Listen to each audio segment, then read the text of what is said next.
Good evening, everybody, and welcome to High and Homegrown. Another week has gone by. I hope everybody has stayed stoned and stayed safe, stayed in the house, just got high, tried to avoid that coronavirus. Right, ZN? Yeah, sort of ZN? like that, Yeah, yeah. I'm fucking dying. Yeah. Don't take the piss, honestly. ZN has got a seasonal cold this week. It's not COVID. Is it Seasonal ZN? COVID cold. Go on. Fucking ridiculous. Reassure us, man. Reassure us you're all right It's over there. definitely not COVID because I can taste my spliffs and my kebabs and my coffee. Oh, we're all good then. We're all good then. Yeah, See? yeah. So, and you can't catch it over the mic anyway. Yeah, that hasn't been confirmed by scientists yet, mate.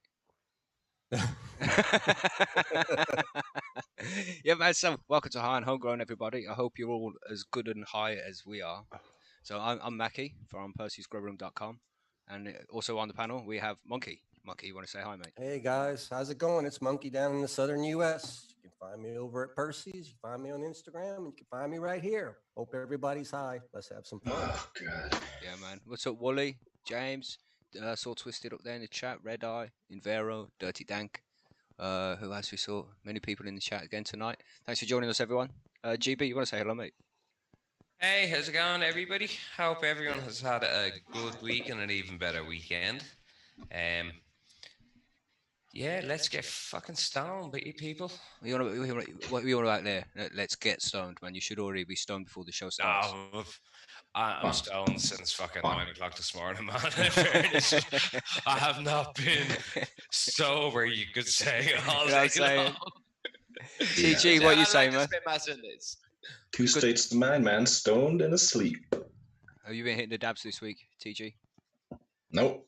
No, so lungs are in all good condition, ready for the show. Yeah. Nice. Well, they're always in good condition, man. Vocal warm-up exercises and all that already. Sweet. Yeah. Nice. Ha ha ha ha ha. Yeah, for sure. Lovely. Ziad, what you saying, man? Evening, everybody. I'm having a bad day, a real bad day, but I hope you enjoy the show. Suffering. He's been out there. Cough and splutter all over the place. Don't blame me. It's not He's my been fault. out there I will licking try door and handles, you know. Yeah, I ain't got no door handles. Trying to catch corona now because if he gets immunity, he doesn't need the vaccine. And he doesn't like injections. That's what it is. No, definitely not. What's up, Big Pharma? Yeah, but I heard that Black Ops, immunity's not even Vero, guaranteed, Jockey. man. Yeah, you know, the same, but it could be changing. But when we had Peter Grinspoon on the show, he said that it might change every couple of years. So we'd need different vaccines. I think I had heard a news article somewhere that said they've already confirmed that one person has caught COVID more than once, and it was two different varieties of COVID. So there's a lot of cases out there. I think just for one person to catch it, might be an exception to the rule. You know, maybe a misdiagnosis the first time. Let's see what happens. I just heard a firework in the background. Yeah, some cunt's got fireworks right in the back of my house. Where the fucker? Well, they celebrate. I'll be back in a minute. I'm just going to shut got fireworks. Yeah, no, we're trying to do a fucking podcast now. You know, what's wrong with these people? Cheeky bastard. Do you know? Right then. So there we go. That's the introduction, everybody. Thanks again for joining us. We're going to move on to the news and events this week. Ready? Steady.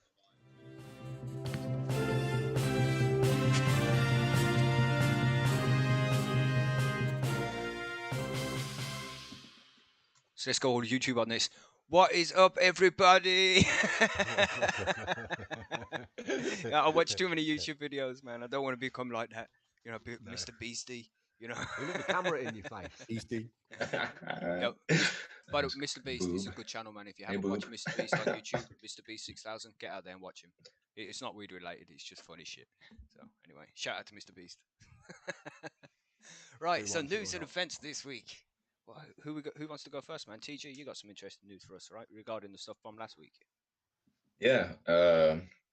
Kind of, I guess, a follow-up. I don't really have much more to say. I haven't found too much more, besides kind of, I guess, what's on the website's press release. But there's a little bit of chatter on Twitter about the Humboldt Seed Organization and Dynafem now in Spain.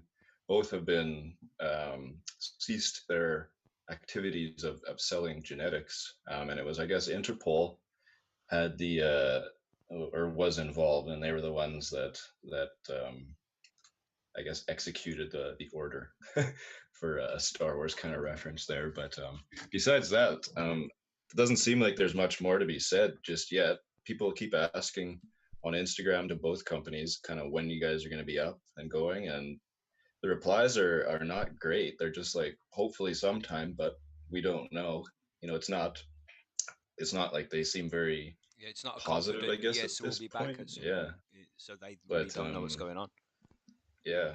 But other than that, I mean, if anybody else has any info on that, we'd love to hear. But I haven't really heard too much more other than it's still the judicial process is still in progress and they're working to rectify it. But And there's also a little that's bit of a conspiracy theory you're working up there as well, right, TG?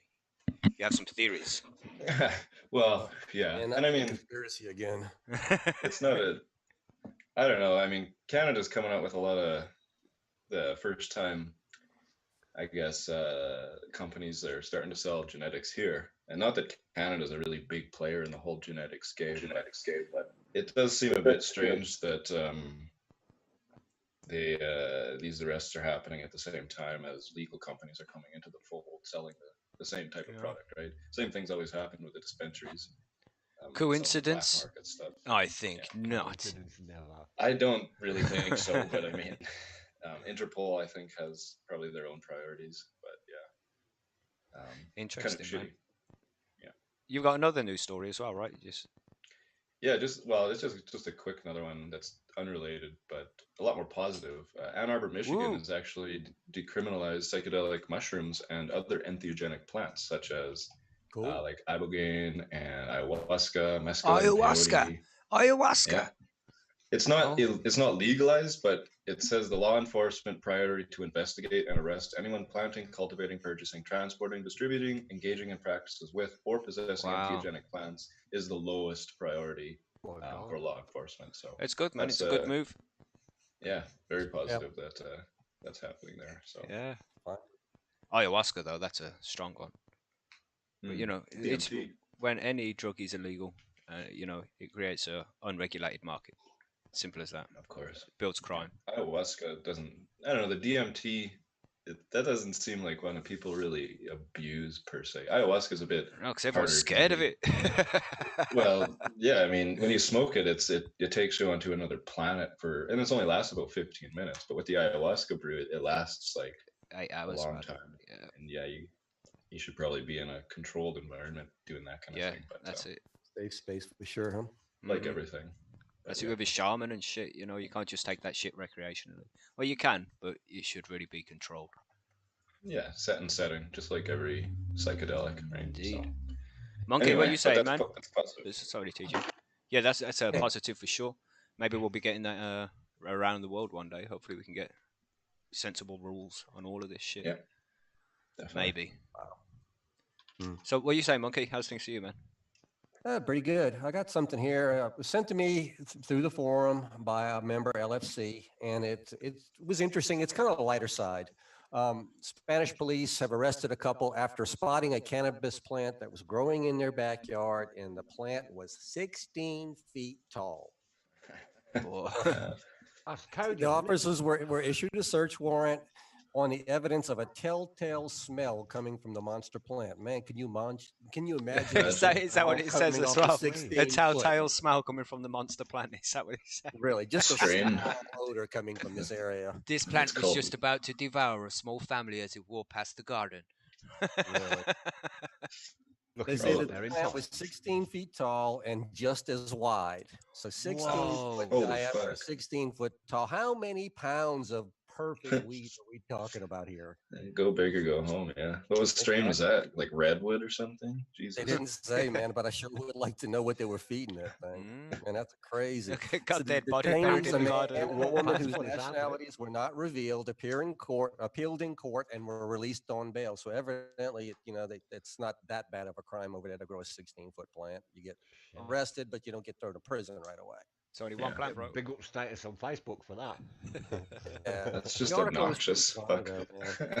The article says more than 20 buds hanging from branches were said to be ready for harvest. Look, man, if you got a 16-foot plant, they got way more than 20 buds ready for harvest. That's got to be. wonder what they put the value of that. The cops always exaggerate the values of their bus, so it's probably worth like $10 billion on the street. $10 right? million. Well, I'm honestly, TG, on that point, Yeah. they go on the lowest possible denominations for sale, don't they? So £10 bag. So Yeah. they're splitting that into a £10 bag and then multiplying it by the minimum ounces. So Oh, I'm sure. they say over here it's a grander plant, but I think it's gone up to 1,500 quid now because of Cov ID. If you're selling eat gram by gram, yeah, but like Yeah. fuck, buying bulk, man. Like who buys? Yeah, but they're like to get 10,000 the a pound. maximum amount of flipping Yeah. like shock Yeah. and awe, don't they? It's the same here, yeah, same thing. Right. Funny. Well, to finish the article up, it said that, generally when these officers arrest somebody, they're able to clean up the scene really quickly. But they said that the officer's quote was, "This was more than a plant, it was a tree." Normally, an individual officer can take away 2 or 3 cannabis plants in one confiscation. But unfortunately, in this case, that was not possible. So Weak. My gosh. Weak. just to Weak, make them work. Tell you what, Too big for them, so they just get left 2 it. stoners out there and that plant would be gone. Oh, in if 5 that if that guy knew that the police were coming, he would have moved that fucking plant on his own fast. Yeah, really fast. It wouldn't take that long to move 16 foot of cannabis. I mean, and replanted it somewhere. Really. Or just hang it, Shit. anything, but yeah, epic though. But thanks to LFC for sending me that article. I do appreciate it, man. That was quite cute. Yeah, man. If you who's listening want us to talk about a news article at any point on the show, then just inbox us on the forum or send an email or drop a comment somewhere. We always like to read out news articles that the listeners send us. So, what are you saying, GP? What you got? ZN's next. Are you sure? Yeah, go for it, man. Okay. Well, I've got another one, right? I've got shut down for this one because I'm not a doctor and all that bollocks. So you're listening to me this time. The Daily Mail today, I know it's the Daily Mail, so take it as you will. 3 separate teams of medical researchers working on new ways to combat complications of COVID have potentially discovered an unlikely remedy. This is going on in the University of South Carolina with experiments on mice that cannabis can actually prevent the extreme immune response that can prove fatal to coronavirus patients. So it's actually, I'm quite having this has got to be a coincidence as well, isn't it? I mean, a virus comes along and then they want to legalize cannabis and make loads of money, and then all of a sudden cannabis is good for COVID. Okay. We've been saying it since fucking April. Yeah, But we say cannabis is good for everything now. You know how that goes. That's how True, my smokers say friend. that, Very though, isn't true. it? Well, it regulates the Apparently. endocannabinoid system and it reduces stress. So Yeah. it's I would say got to do definitely does something. that. Yeah. So I'm quite good with this one. So I'm filling myself up to make sure. Yeah. Well, I think they actually, they're actually now admitting at least that the cannabis isn't harming anyone as far as COVID goes. Yeah. Seems strange though. Oh, I yeah. mean, the previous news articles that like 90% against cannabis. And Yeah, they were saying that the could balance is affect your coming. repertory. Yeah. We're getting to like a 50-50 state now. It's a bit weird. The change is coming, man. The change is coming. I'm hoping it's coming. Not too bloody far.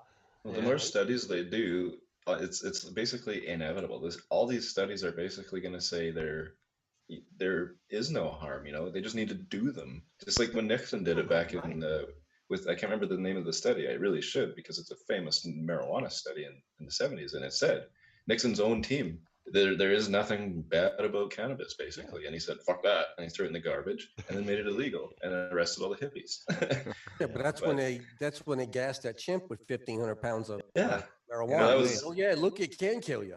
Look, That was, the next test I want to see some guy smoke it and see if it turns into a bat, because I heard that happen at some point. Yeah, I want to watch him turn into a bat and fly around the room. You know what I'm saying? I want that test to be How done about you guys watched live. Cheech and Chong?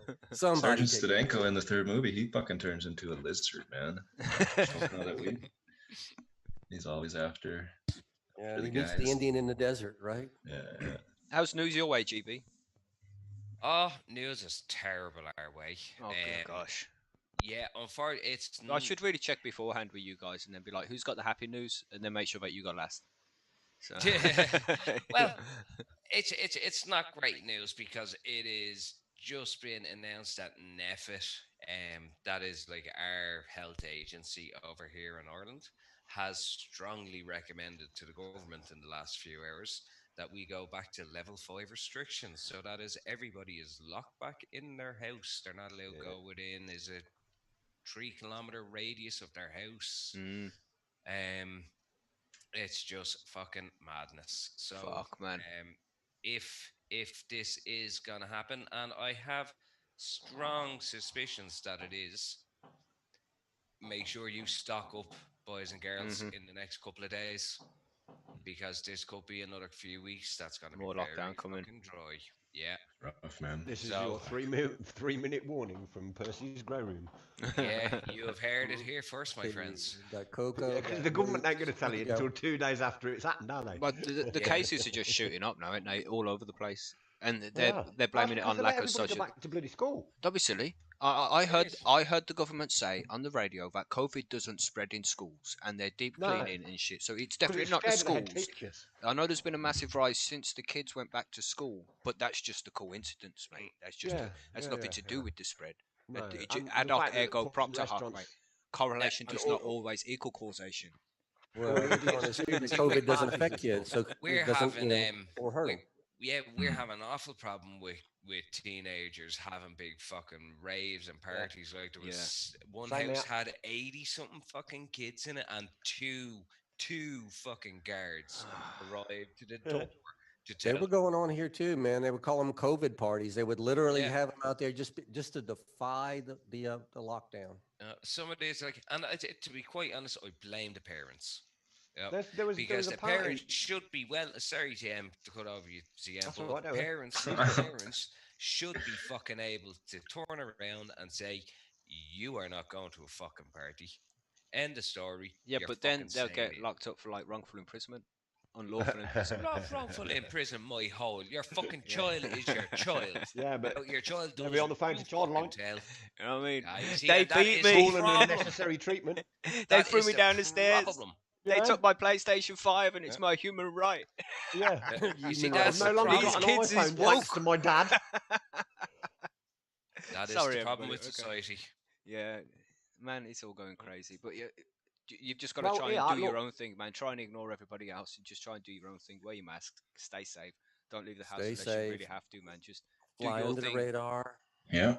Let me just add one to the mix here. In the Midlands, a university, 2,000 students organised a party in the halls of residence. Wow.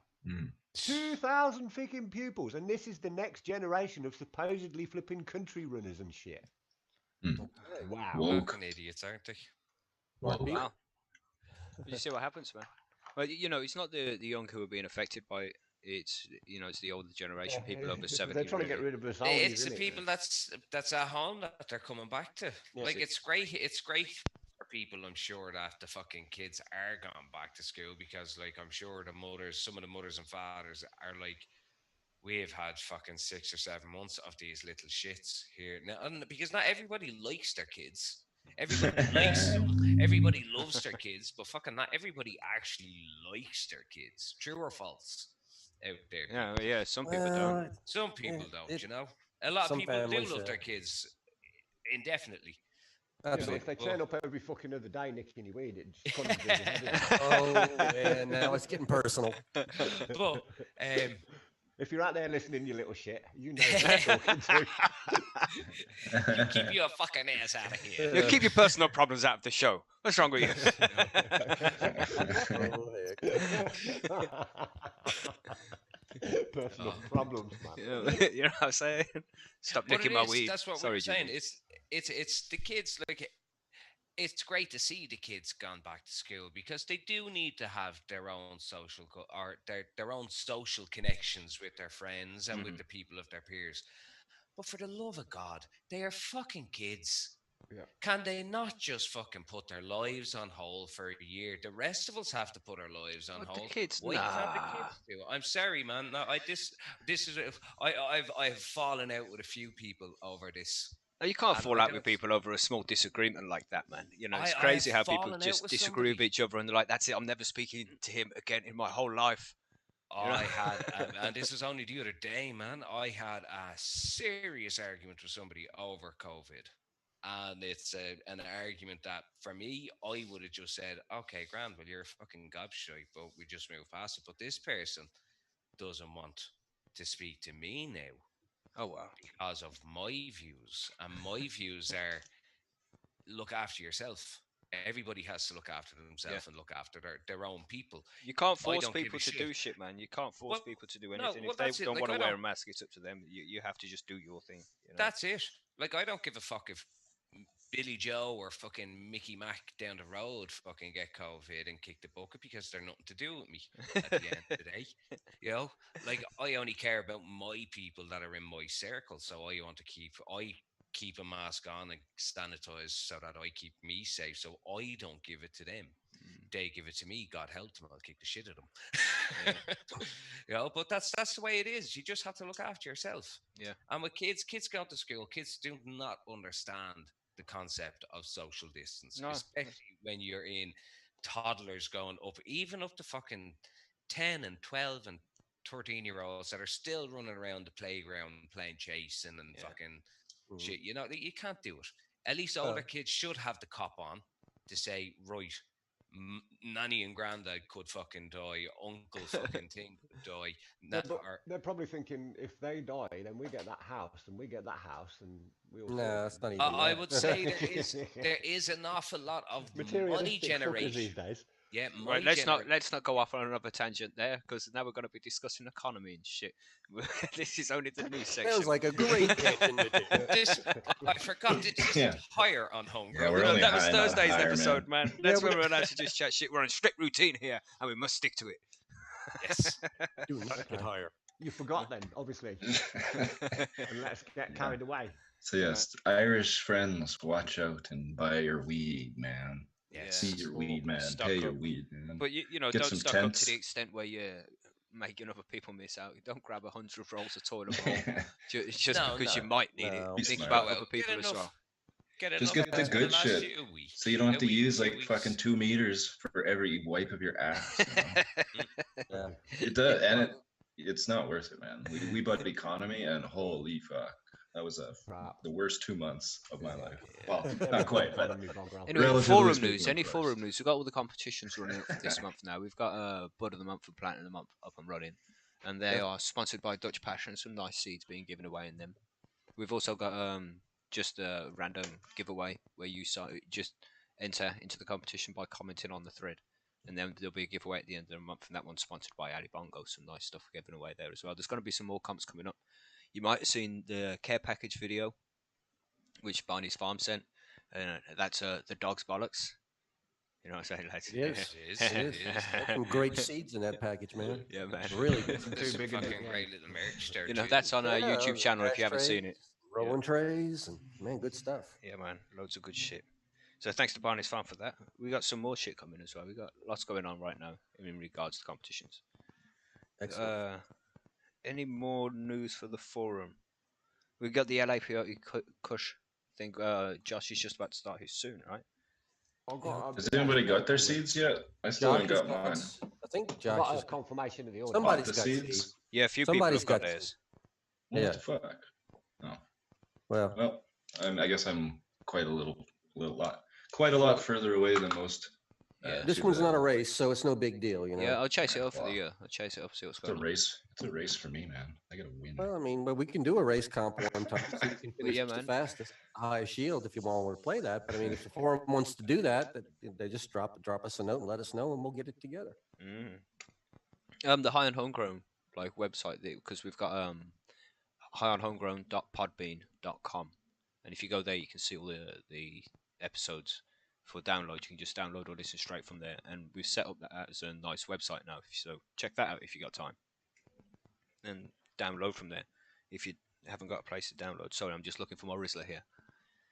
So, any more news? Any more news? Anybody? We good? Sounds like we're good. Sounds like we're all good. Let's move on to the famous stoner this week.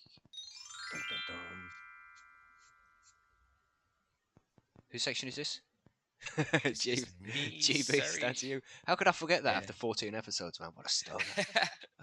Who does Not only Survivor you, Stoner again? I forgot myself. This week, guys, we are actually going to talk about a novelist from back in the day. He has wrote some of the best novels I have ever come across. I love them personally; they're personal favorites, and I'm sure they will be favorites to an awful lot of ye. Tonight we are going to have a chat about Alexander Dumas. We It's the guy Dumas who was wrote Treasure Island, right? Oh, sorry. Yeah, this is the dude. No, he wrote The Man in the Iron Mask. He wrote The Queen's Necklace, The Three Musketeers. Oh, He good wrote movie. Yeah. All He for wrote one, man. The Prince of Thieves, the Robin Hood version, Oh, No which way. was made into a movie. If you look at, he's had the Robin Hood, Prince of Thieves. He's had The Three Musketeers, The Man in the Iron Mask.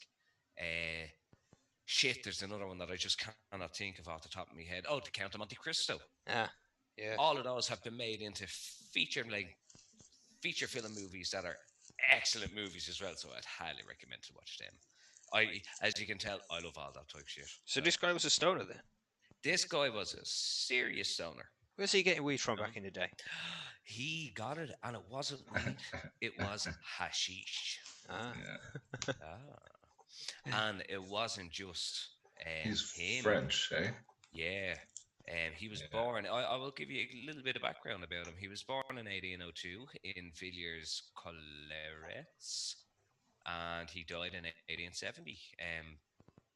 He was most famous for plays, believe it or not, when he was alive, and it was and for short stories. They were known as series in newspapers and I think it was books. That's where the term serial killer comes from. Yeah, back in the day. And that's what most of his actual books, like the Three Musketeers, the whole D'Artagnan romances, everything. There were so many of them, but they went to that's where he turned them into novels eventually, and a lot of them were done posthumously as well. I hope I said that right. But We know what you where mean. we- So yeah. So the Count of Monte Cristo is my favorite book ever. It is my favorite story. It is a story of love, betrayal, deceit, and then most of all, it's revenge. And guile, and it's fucking epic. I highly recommend to read it if you have not read it. If not, watch the movie. The movie is very good too, but read the book. hey, mister, what you reading for? But Who said that? Anybody? Anybody? TG, you gotta know who Hicks, that was. man. Of course. Yes, of Bill course. fucking Hicks. I knew TG would know. Sorry, so GB. I don't end up a fucking waffle waitress like you. Hey, mister, come here. Yeah. Sorry, GB. We're on that tangent again. Sorry, mate. No, you're grand. So, he is credited to having produced over 1,000 pieces of work. Between all his novels, plays, dramas, series, and everything. So, that's a fucking serious amount of To do that amount of work, you have to be a stoner to handle it, man. in a lifetime, But not only, he was part of a secret society in good old gay Paris. It was called Club des Hassiones, which was basically the hash eaters club. No way. Nice. Yeah, and in this, this was a serious fucking crew, man. Like, he was part of the oh damn, I'm after losing me fucking pair. This happens every week. He was in it. There were some serious dudes in this place. Like, there was Gautier was part of it. Oh, Wow. sorry, You always forget this shit, GB. You should stop smoking so It's much not. cannabis during the Do you know show. what happened? I'm sorry, guys. He needs to smoke more. That's his problem. He hasn't smoked enough. You haven't No, oiled the cogs enough, man. What's wrong with you? Exactly. Hit that I bong. closed the fucking the page that I had open, the fucking. Do you not write it out by hand and have it on a piece of paper in front of you? I do, but this is not the club Hashan's things now. Sorry, Victor It's gotten to the Hugo. point now where he can't read his own handwriting now. That's the problem. Yeah, it's kind of getting a bit fucking scraggly here now. But yeah, no, Victor Hugo, um, Charles Baudelaire, Gerard de Nouvelle. There's just a list a mile long of some of these. These are all famed novelists and writers and scientists and everything during the day. They ate this stuff called the waska. It was a green paste made up of cannabis resin mixed with fat, honey, and pistachios. So they used to eat this shit and get fucking trippy. They used to smoke all different types of hash and mix it in with different things, and it was basically they It seen it sounds that like hash baklava, man. sounds nice, very Really? nice. And there is, and you can see that Dumas was such an advocate and a pusher and a real fan of this Damascus because he even has it. It's he has subtle nuances and references of it in loads of his books. One of my favorite scenes comes from a part in the Count of Monte Cristo when Franz he's he arrives on the island where um, Edmond Dantes is hiding out. Now he's pretending that he's this dude Edmond Dantes as well. If you haven't read it, he is Lord Wilford, the Count of Monte Cristo. He's Sinbad the Sailor. He's Edmond Dantes, and I can't think of the other name. These are all the people that he plays. So like it's all deceit and the characters that it's brilliant. I highly recommend it. But it goes to they're up and they're having dinner and then they're eating this paste and there's just a reference to it when he's back in his room and it's as to Franz a strange transformation had taken place in him, all the bodily fatigue of the day, all the preoccupation of mind which the events of the evening had brought on disappeared as they do at the first approach of sleep, Nice. when we are still sufficiently conscious to be aware of the coming slumber. His body seemed to acquire an airy lightness. His precipitation brightened in a remarkable manner. His sense seemed to redouble in power. The horizon continued to expand. Oh, I'll finish on that.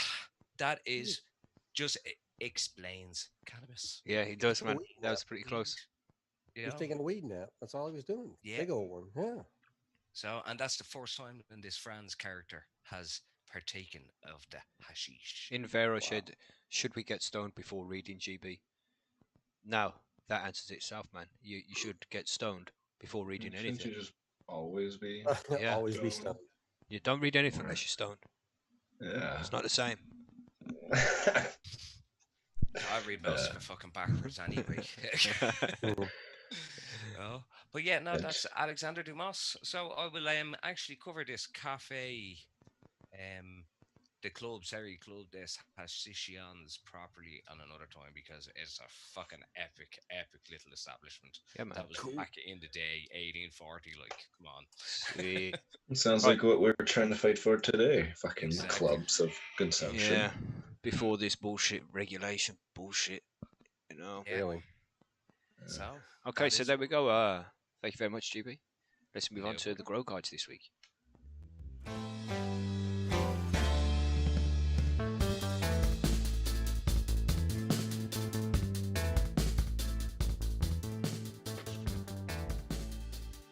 You know I love that tune.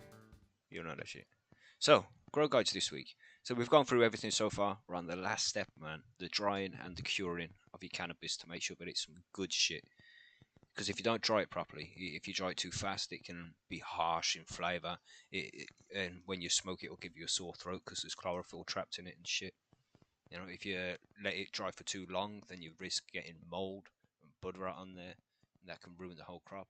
So there's a fine balance you have to find, and also if you're drying at the wrong temperatures as well, you can damage the terpenes, and the terpenes is what's going to give your buds the smell and the flavour. So if they get damaged, then you'll obviously lose smell and flavour. You know what I'm saying, lads? Yeah.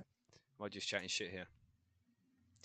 But so the cooler temperatures are better for drying because it will leave more terpenes intact.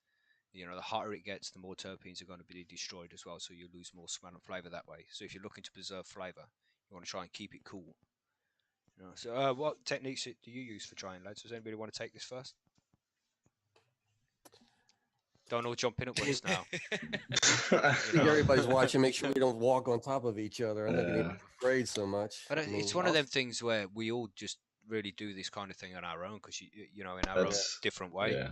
Because you read the guide saying it needs to be at this temperature, and you need to do this and you need to do that, but it's a lot more difficult than people think. You don't have the space for a start. We all do it different for certain reasons. TG, why don't you start? Well, I always say, you guys you're right. Everybody's situation is going to be different, but there are some parameters that you want to be able to dial in no matter what your situation is. And that would be your temperature, like Mackie mentioned earlier, and the humidity, right? Those are the two conditions that are going to affect the I guess the time that your bud takes to dry, and then by proxy, allow the compounds in the bud to break down slowly like they should, to allow the water to evaporate evenly, so you get a nice even smoke rather than frying the outside of the tips and then having some moisture still on the outside. So however you go about doing that, whether it's in a box, or in your tent, or if you have a special room, or just if your basement or wherever you're growing is the ideal conditions, it's just those conditions are the things you need to nail down. And like we say, like, I live in Saskatchewan, it's really dry here all the time, so I always have to have a humidifier in my tent, for example, to boost the humidity, because even the residual humidity coming off the buds isn't enough to keep it at those ideal conditions. Other places where it's a lot more humid obviously wouldn't have to use a humidifier. So it's just whatever your situation needs, I guess, to acquire those specific conditions. And then it's a little bit of DIY. You kind of have to be a MacGyver, and think about, how can I achieve those conditions. And I guess, yeah, we'll go through kind of what we all do, and then you can base your situation kind of on what we have going. But yeah, you want to be able to modify it to your own situation, but based on those variables. Yeah. You see, so because we discussed it last week, how to harvest, and you're going to have your buds hanging upside down. Whether you trim them or not is up to you, because there's two main ways to really dry your plants. And you can trim them beforehand when you're harvesting, and then hang them up as just the buds, or trim them off the stems so they're the buds themselves laying in a net. Or you can also do something called dry trimming, where you pretty much chop the branch off the plant and you hang it up and you leave it as it is. You don't trim anything off it until it's dry. Did anybody use that technique before? I do a combination of both, kind of. I at first I did exactly what you're talking about as far as dry trimming, just hung everything up. But now I'll take the plant out the tent and I'll just leave it standing there, and then I'll strip off any remaining fan leaves or big stuff that I can find, leave the sugar leaf alone, and then I'll go ahead and hang. Yeah. And there's also bud washing, which you can do as well. Some people might wash their buds beforehand too. If you're growing outside, or there's a lot of bugs have gone to it, you sprayed it with pesticides, maybe a lot of dust. There's loads of different reasons why you'd wash your buds. Some people might do the trimming first and then wash the buds and then hang them up, or they might wash first, then trim, then hang them up. There's all different ways you can do it, lots of different processes.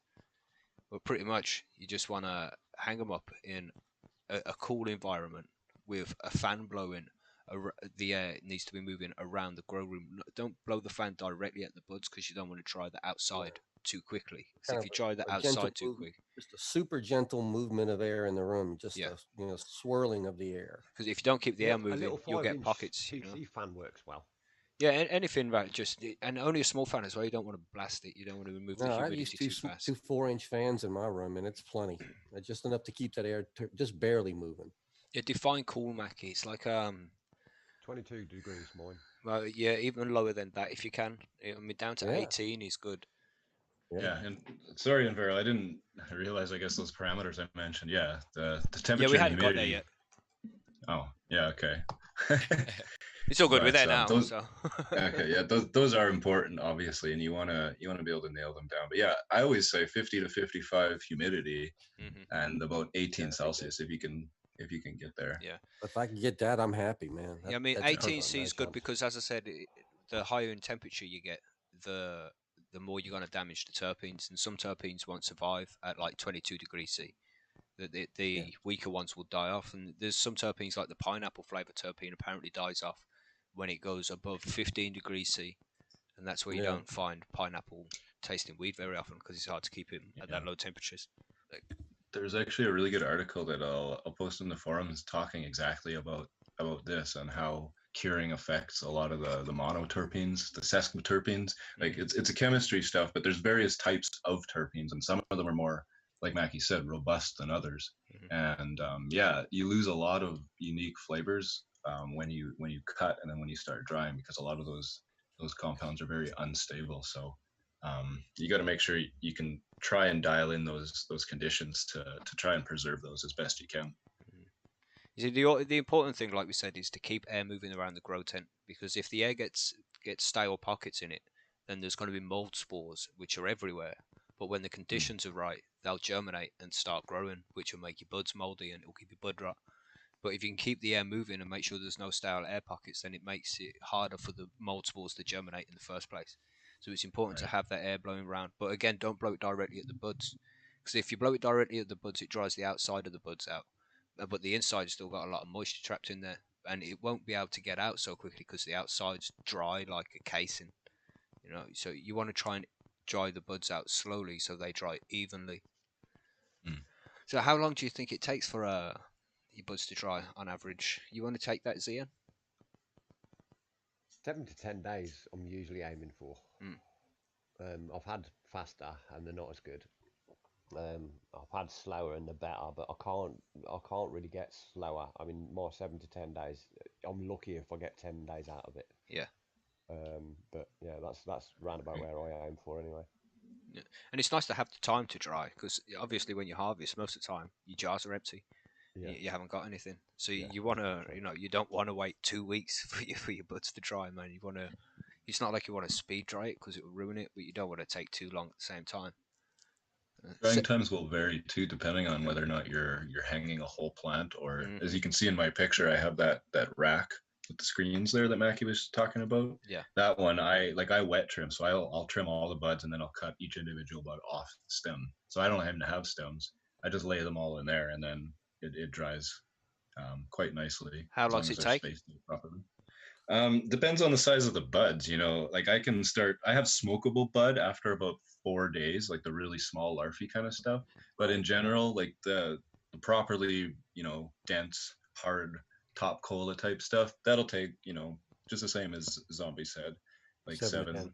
7-ish days. Yeah. Usually I not quite. I'd say It's more on the 5 to 8. shorter.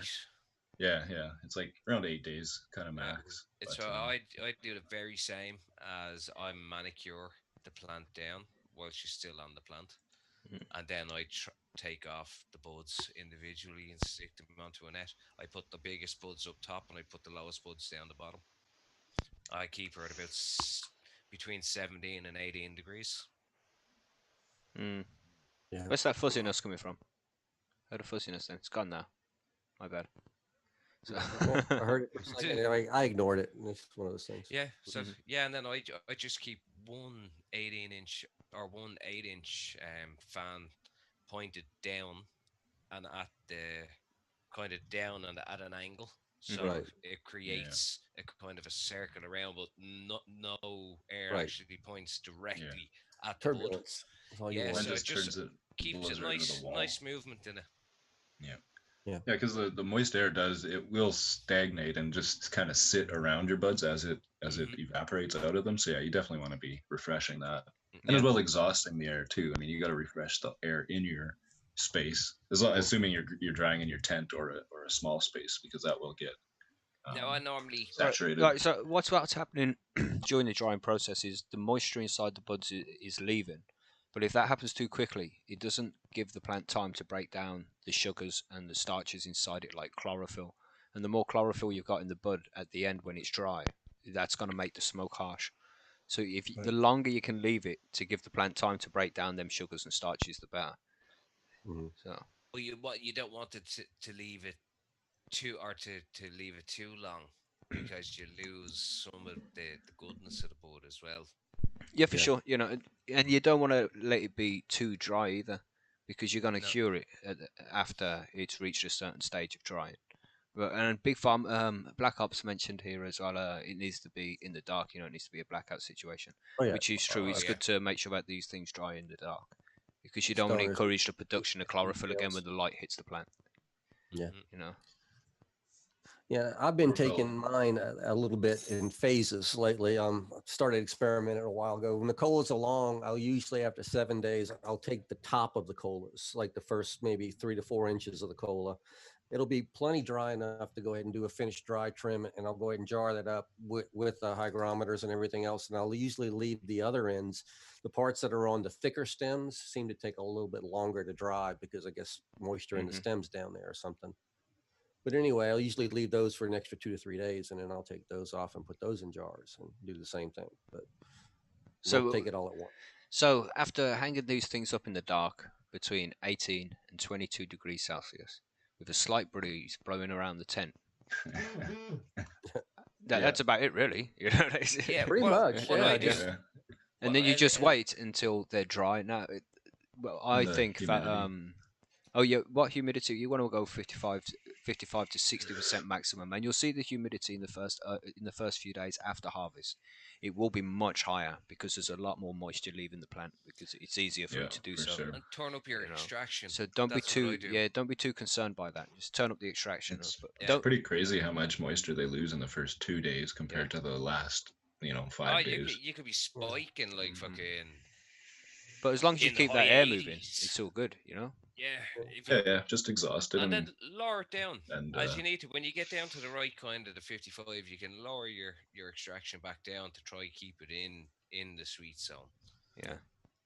like what was it Kenny was saying about those ink birds? Those ink birds work awesome for dialing in your temp and humidity in there. I have my humidifier plugged in to the low, I guess, on the humidity controller, and my exhaust fan plugged into the high, and I set it to 54% with a plus minus of 1%. So at 55, my exhaust fan kicks on and sucks it out, brings it down to 54, and then as soon as it gets lower than 53, then my humidifier comes on, and according to my hygrometer that I have in there, it doesn't fluctuate more than 4%.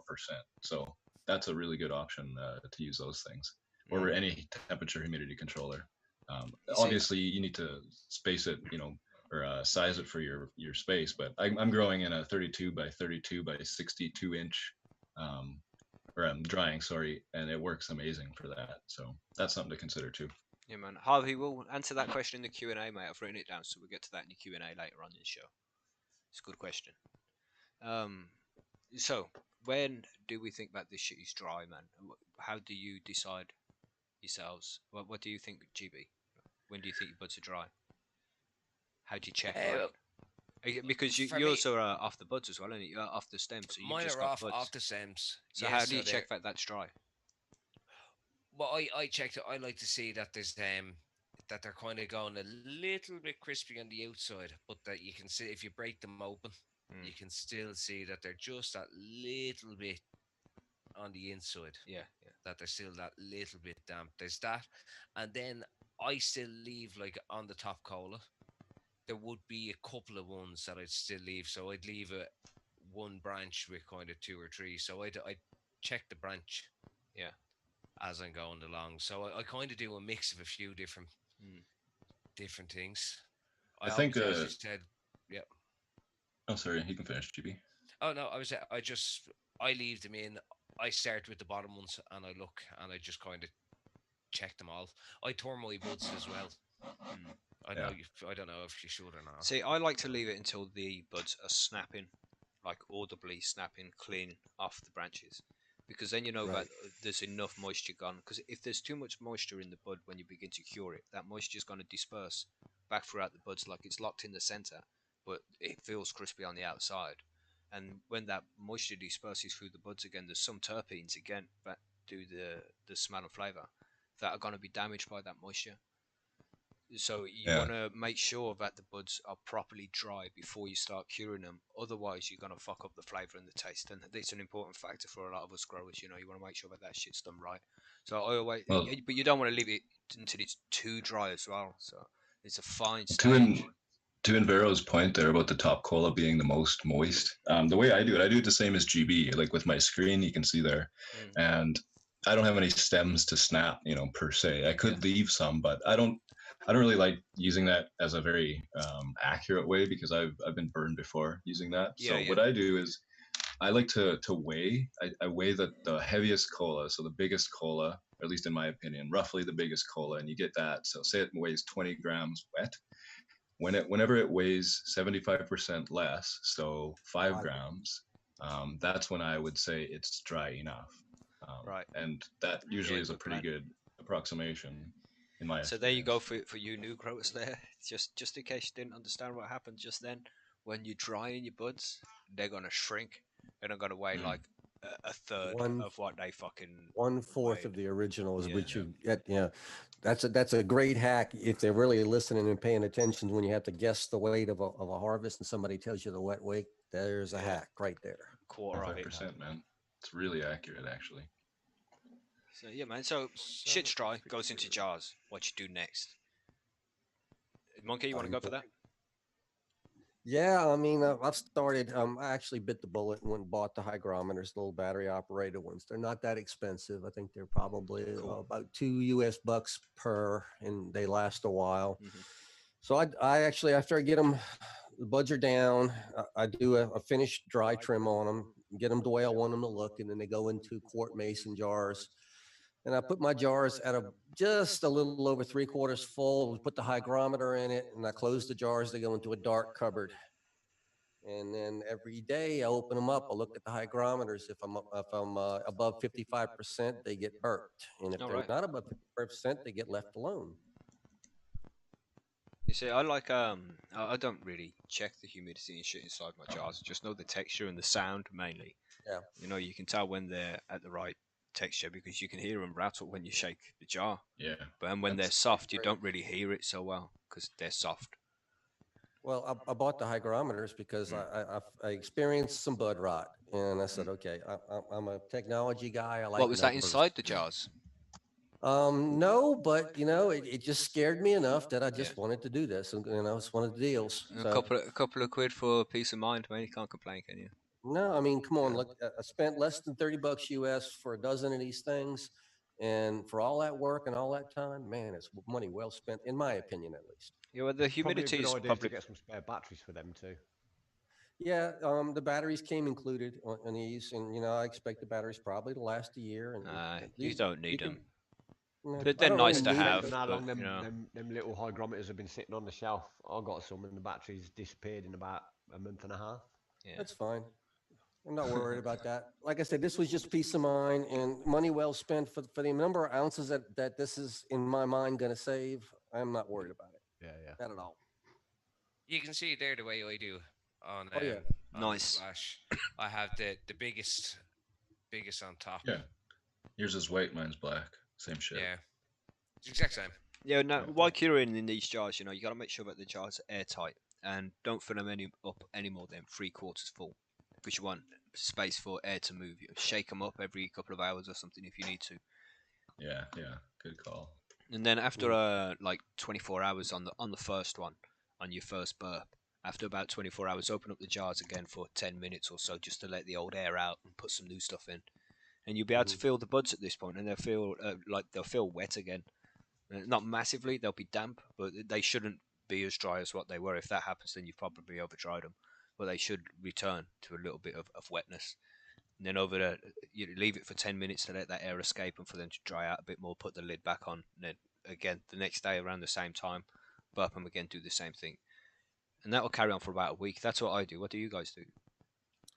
I roughly the same. Yeah. Mm-hmm. Same Yeah, thing. and then after I kind of I continue. I'll board them then maybe once a week Yeah. for about 10 minutes. Because See. again, At it's that about point, bringing that moisture out from the middle of the bud. It needs to disperse through the buds and then evaporate again. But this needs to happen slowly because if it's done too quickly and there's too much moisture, again you damage the terpenes. So just slowly bring usually, that moisture out, mm, burp it, and then bring it out slow again, burp it some more, and over a week or so, it'll become nicely cured. But it can take you can burp it for months. You know, you can cure it for months, cure your weed for a long time.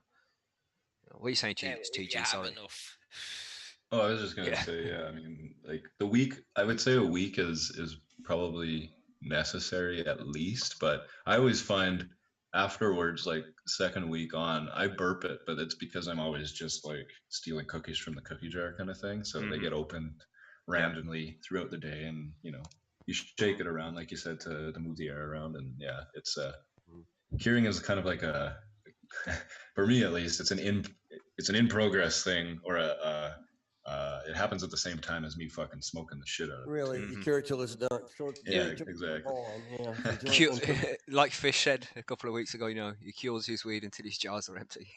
exactly. Exactly, you Pretty exactly. know, much it. but somebody All right, mentioned two. the Boveda packs there. Right, So, that's what I was going to go to. Hmm. anybody use them? I don't. Yeah, I, No. no. I've heard that I've used they them. can Don't affect the like them. flavour of the buds, and obviously I Yeah, don't want that because flavour's a taste. big factor for me. I got a bit of a plasticky taste. I tasted some that somebody had cured with the Boveda packs, and I got a bit Mm, of a plasticky taste, and I kind of thought, nah, that's not for me. yeah. but you Well, see So a lot you of here, gotta these. pay for that.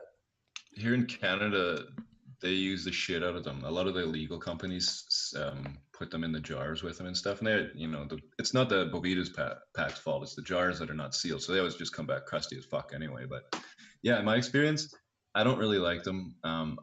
There's a lot of people that have said they kind of give the weed a weird taste. They quote steal terpenes kind of thing. Hmm. This is all anecdotal. Like I don't know of any studies that have measured Boveda weed versus non-Boveda weed Mm. using actual instrumentation and shit. But there's a lot of people that say this, like a lot of different people, and they're not like being paid or anything. So it is kind of interesting.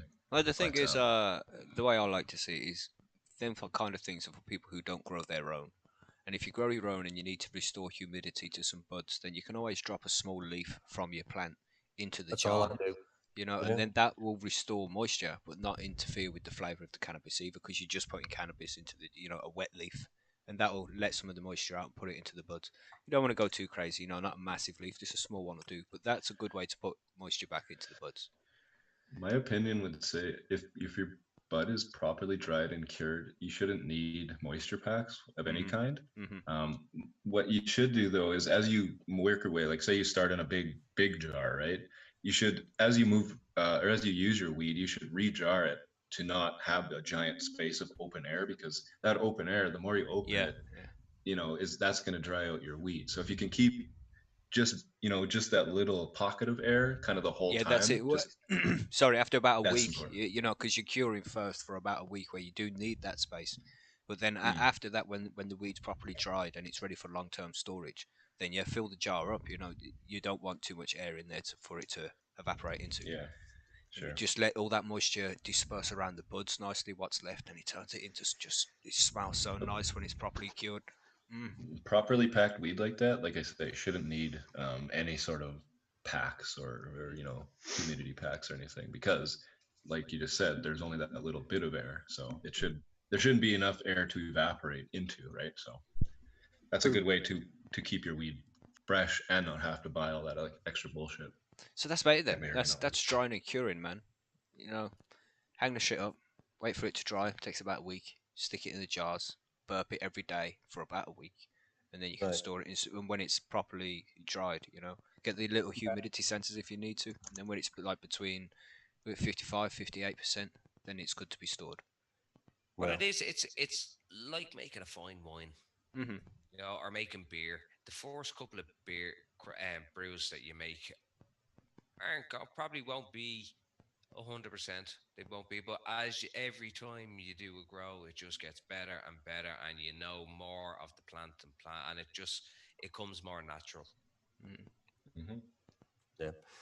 Now, how long can we store that weed in that jar in that cupboard? Now, what's on a podcast full of stoners here asking how long can you store weed in the cupboard? The answer is going to be, well, as long as it's Yeah, there. just keep it in the dark, Okay, and it should right? be good for 6 months. You keep it in a dark Yeah, cupboard. yeah. It should be good Yeah. for 6 months in the I jar. have If you stuff want to here store it longer than that's that, then 8 month on. freezer or fridge. Wholeheartedly agree with that. I think refrigerator would be a good way to slow down the aging after 6 Mhm. months.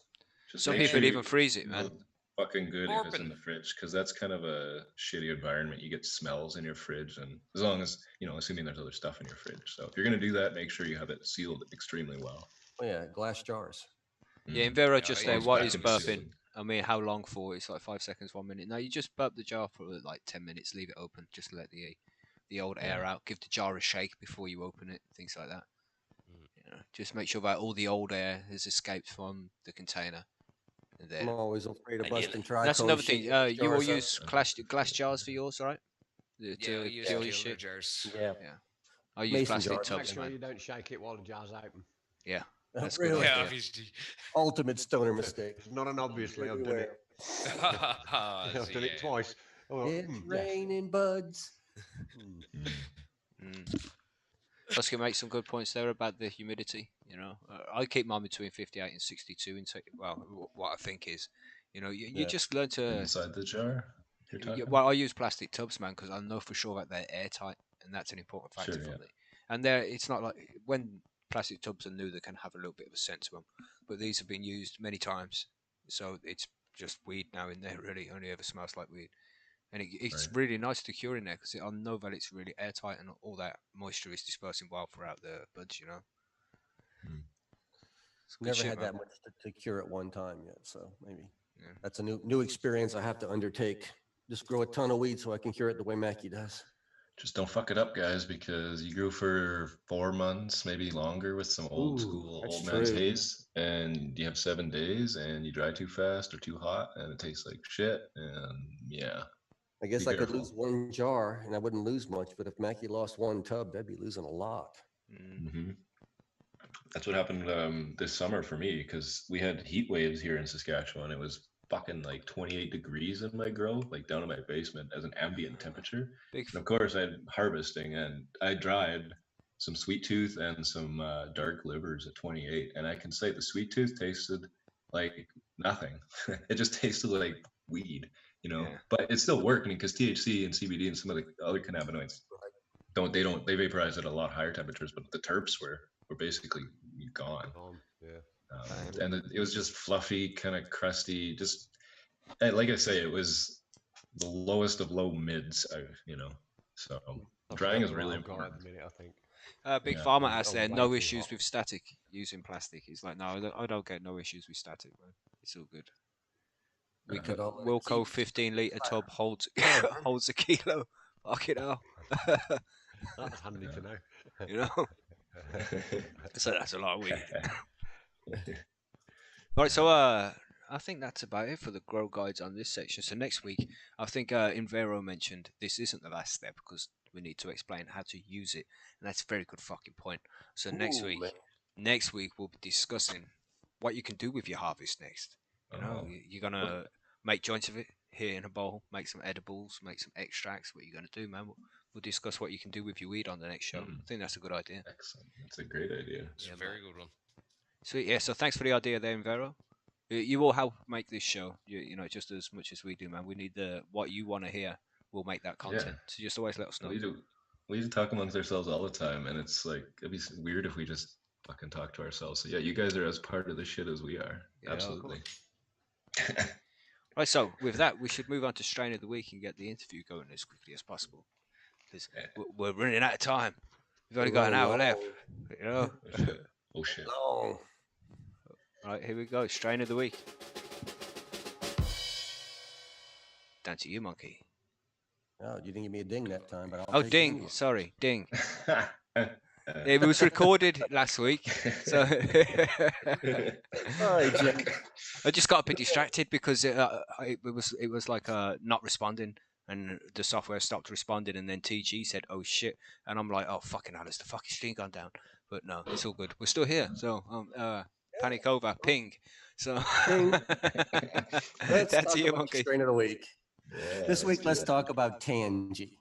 Now, Tangy is a strain that a few people might know about. Does anybody here ever smoke any Tangy or grow any Tangy? Yeah, sorry. I love Tangy. Yeah, I like Tangy too. It's a good one, isn't it? Just Tan- finished Well, it I've with. grown Tangerine Dream. Is that Tangy? Well, actually, Tangerine Dream, Tangy was said to be made as a tribute to Tangerine Dream, but it uses completely different genetics. But they basically say it's the same taste, but Tangy's a little bit stronger. It is. Yeah, it's 70% sativa, 30% indica. And this is a cross between good old Skunk One and California Orange. And California Orange, they Nice. really don't know where that came from. Genetics are kind of foggy on that one. That's a real old strain that's out there. But this Tangerine Dream also has 19 to 22% THC at a 0.09% CBD. So there's a little bit of CBD on the back end to take the bite off of the THC. This is a big time cup winner. It won when it was first released 10 prizes, 10 cannabis cups in 10 months. Wow. I mean, that's a pretty significant mark on the cannabis world when you do that. It's very good for medical. Medical is saying it treats very well chronic pain, depression, and fatigue. However, what I read about this was Like not a lot everything. of people say much about chronic pain. It's about a 50-50 thing. I think more people, at least for me, when I want to treat chronic pain, I'm looking more for that indica, that bang. Mm. And this is more like the Jack Herrera daytime thing. I guess I need to regrow it. I need to grow it myself and try this because I've only smoked Tangy when other people grow it. Anyway, the flavors on this one are going to be sweet, tangerine, and tropical. And I would say that's very, very accurate there. It's got a lot of limonene in it. Reminded me a lot of the mimosas and other things like that are out there right now. It's supposed to affect, I would say, would be really something that TG would be interested in because this is an appetite of stimulating strain right here. Mm-hmm. Can Angie confirm. and I mean, uplifting.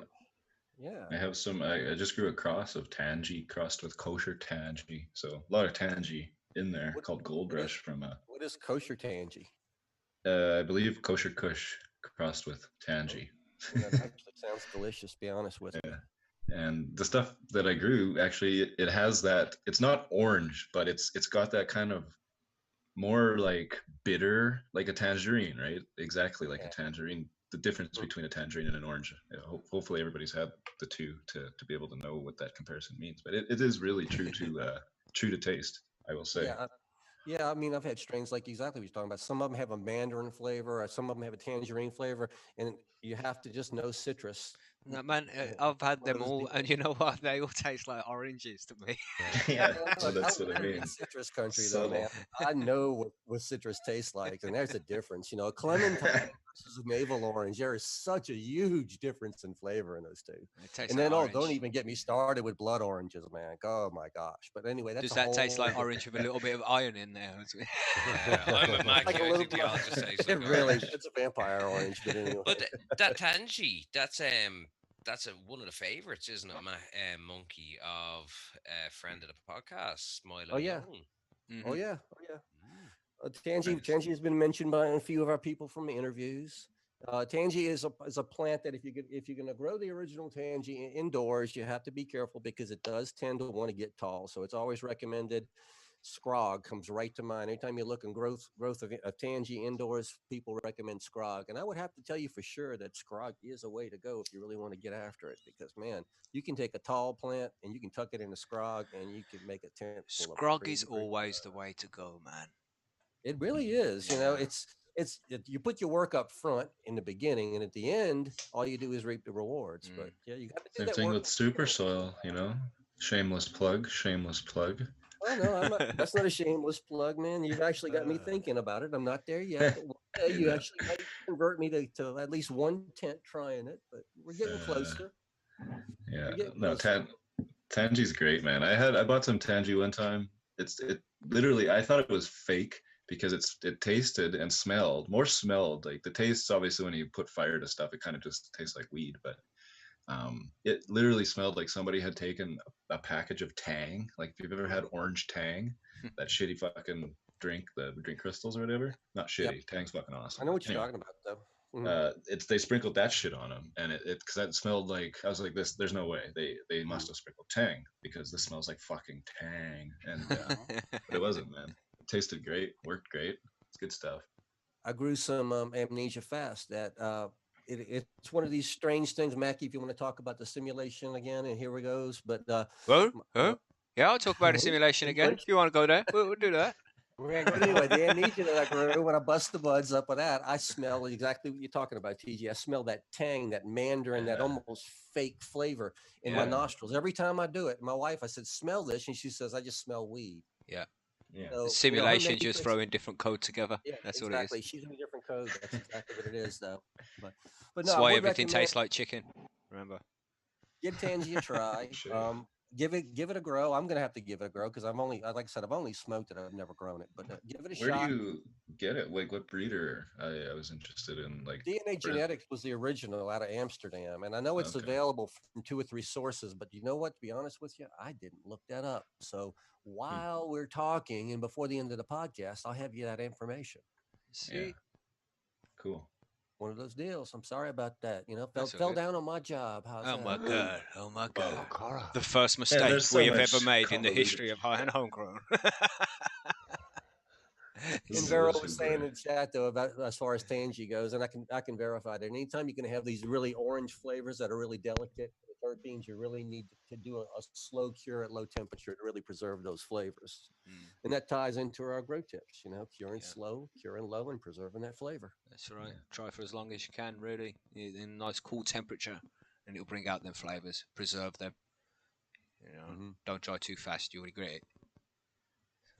Oh, you sold the Tangy. Yeah. Tangy, man. Good Oh, try it if you haven't. California Orange is a pocket strain as well. I love that one. Yeah, that's nice. I like that. I always thought they were related, but you know, the lore is what it is. So let's move on to the interview this week. It's a pretty sweet one. I enjoyed this one. Here we go. Interview transition isn't working. There we go. Finally.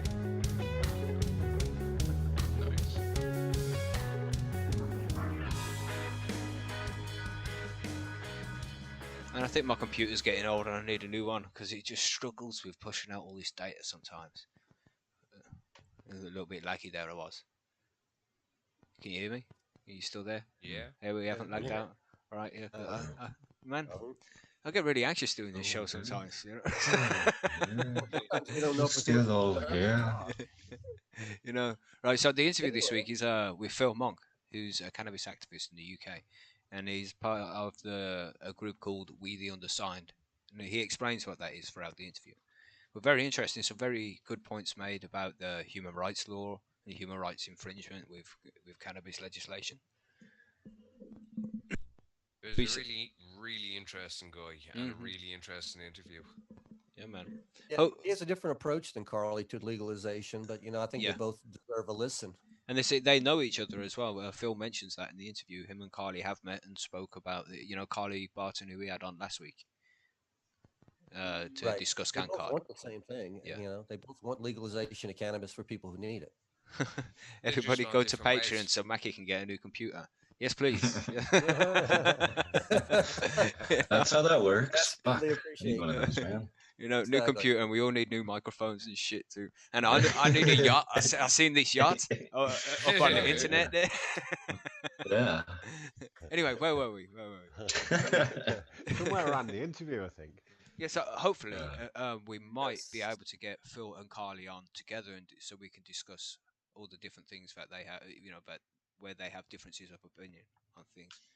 We're going to see what happens there. Let's get controversial. It's looking likely. It's looking like it's going to be a good show. Right. So, but we'll keep you informed about what's going on there in the future. That'll be a sweet show. But for now, let's move on to this week's interview. I hope you enjoy it, everybody. We'll be back in a half hour. You know how it is. And then we'll finish up the show. Nice interviews. Here we go. See you soon. See you soon. Get high. Sweet. Thanks for joining us, Phil. Hey, Phil. Well, thanks for inviting me. It's great to be invited to get on a soapbox. Yeah. Any soapbox is good.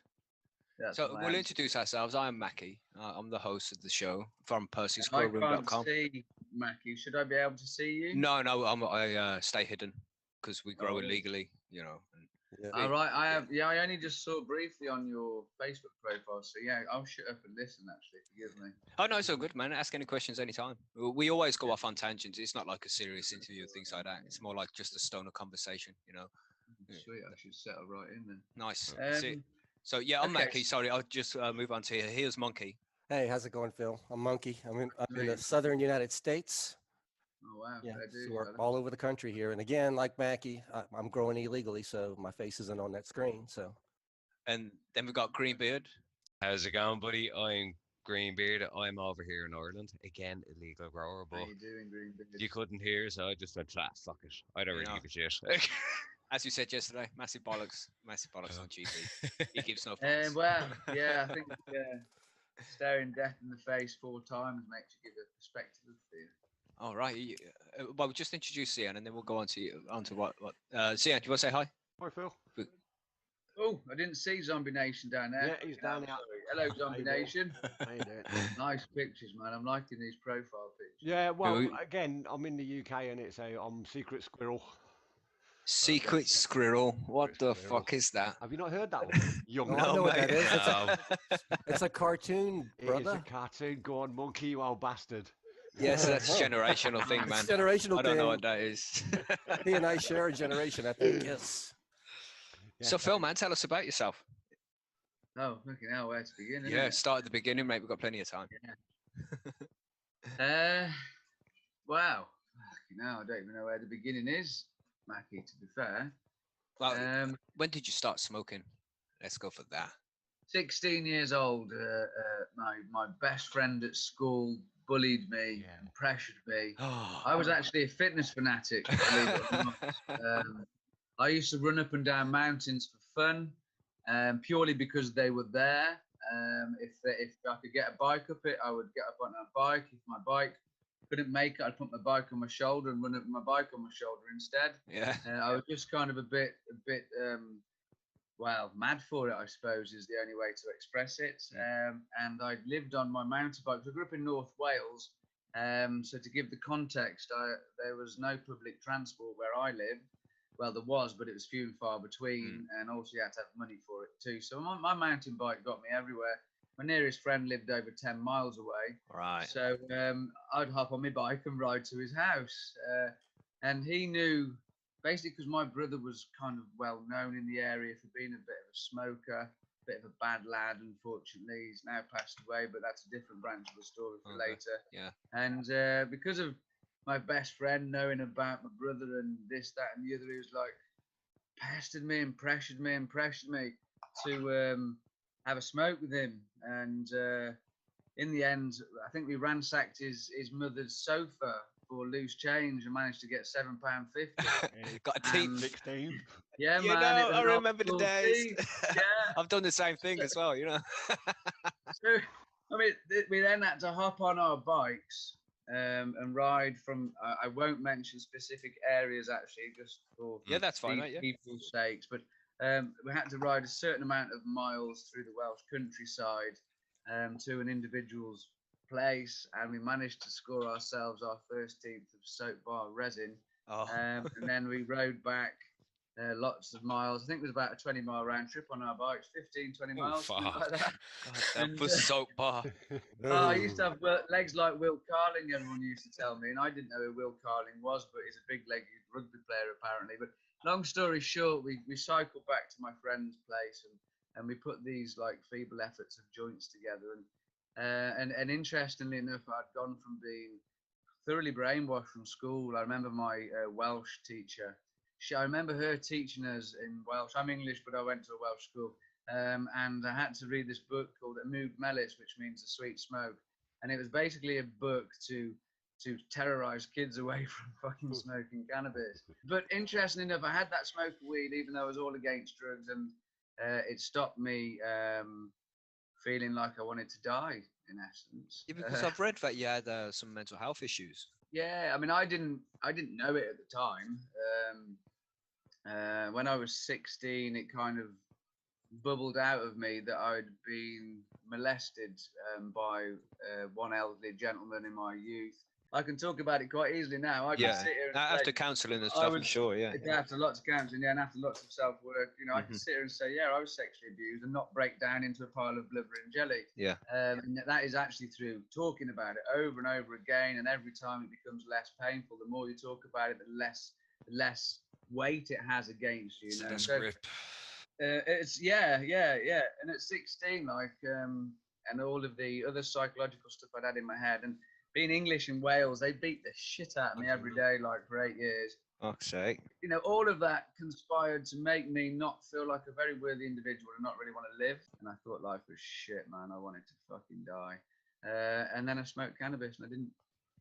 And just like that, was it just like the next day you just felt completely better? Epiphany. Everything just felt calmer in more perspective. Mm. It was perspective. I had perspective. Good way I to put find it. it takes a weight off your shoulders. Puts me in the moment. I have to say that here's one negative. You know, it's not all great. It's not all a bed of roses. I used to have to walk, I think, a mile to the bus stop, or cycle 10 miles to my friend. And I think I was walking on this occasion, or cycling. I can't quite remember, but I was living in a caravan in the social worker's house at the time, because I left home at 16. And I was on the way to a friend's house, and I'd cycled fucking everywhere. I'd do 40 miles a day and not think about it. And then I thought, oh, I can't be arsed. And I just went back to my caravan and smoked some joints and had some buckets. Sounds like a plan. And that was where the first time I ever felt in my entire life, I can't be arsed. So that was brought on by the cannabis as well, then.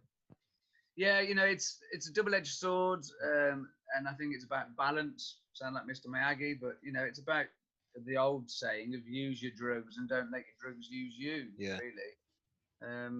But yeah, I don't believe I'd have made it to 18 years old without cannabis and counselling. Wow.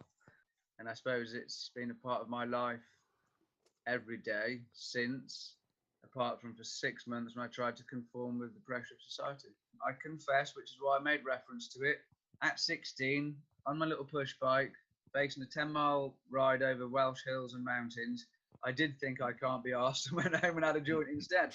But if you look at what I've done with WTU, and I haven't literally stopped for, I think it's nearly 2.5 years now, and it's every waking moment I had, literally eyes awake at 6:30 or 7, on with the internet on my phone, and not stopping interacting until midnight, apart from meal times with the family or any family events that had to occur. Yeah. You know, you can't say there's a lack of motivation there, and without cannabis, I wouldn't have been able to do any of it because I can't move without cannabis. So, you know, does it demotivate you? No, Or is that definitely down not. to individual choice? Yeah, that's it. It's down to the individual person. Yeah, it's whether you can be asked or you can't be asked. Precisely, yeah. I So- think it's used as an excuse or something to blame. It's a scapegoat. So you mentioned there, Phil. You mentioned the WTU, We the Undersigned. So Yeah. you want to tell us about that and what it does, what you do?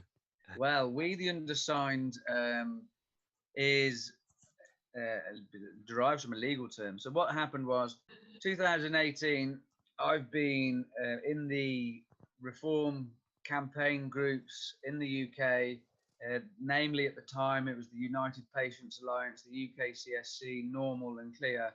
They were kind of the main prominent campaign groups, if you will, at the time, pushing for change regarding cannabis law. And in 2014, when I nearly died from pharmacy drugs and thought cannabis was actually my medicine, and started campaigning, and then found out this campaign's been going on for decades, I joined those groups. About 4 years, I supported them with, you know, all the gusto I've got in the world. But come 2018, the landscape changed and the direction of different groups changed. And at the time, well, I've always believed we should have a human right to cannabis. Simple as that, right? I've got my free mind. I've got my free body. Who the fuck is anybody to tell me what I can and can't do with it? So long as I'm not hurting anybody. Simple as that. Yeah, man.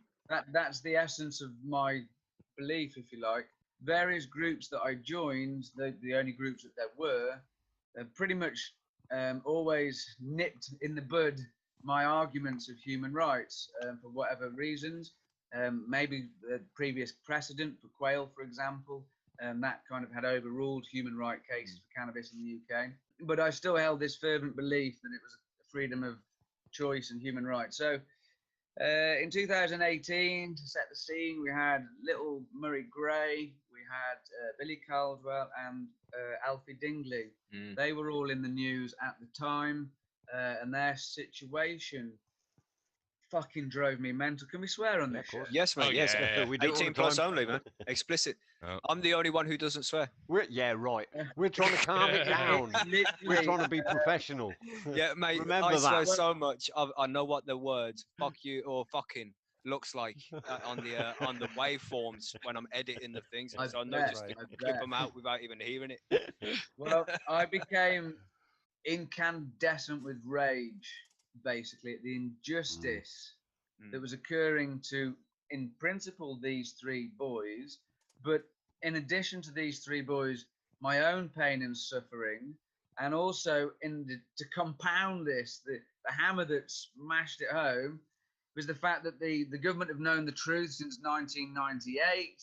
They've invested in GW Pharmaceuticals since then. They've now got over 134 patents worth $500 billion last time I read. Yeah. And then they can stand there in Parliament and say, "Oh no, it's got no therapeutic value." They're making a Disgusting, lot of mate. money off a plant with no value. No, it is Exactly. disgusting, and it does rage you, man. Oh yeah, Mhm. rage. They're lucky I'm disabled and can't get out of my house, otherwise I'd be all over the rooms of Parliament to tell you. Yeah. So it made me angry, as you can detect, and it made me think, I'm going to find a solicitor. I'm going to write to every solicitor in the UK and find one that will take on my human rights case.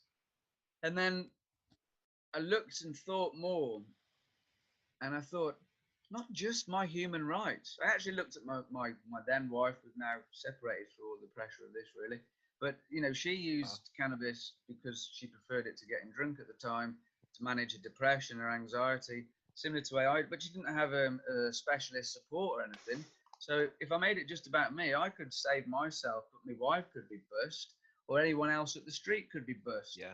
And then I thought of these boys who have been denied access to what is basically humanity's most ancient traditional herbal health remedy and food supplement. Also, MPs Can get rich. can maintain their monopoly and profit. Mhm.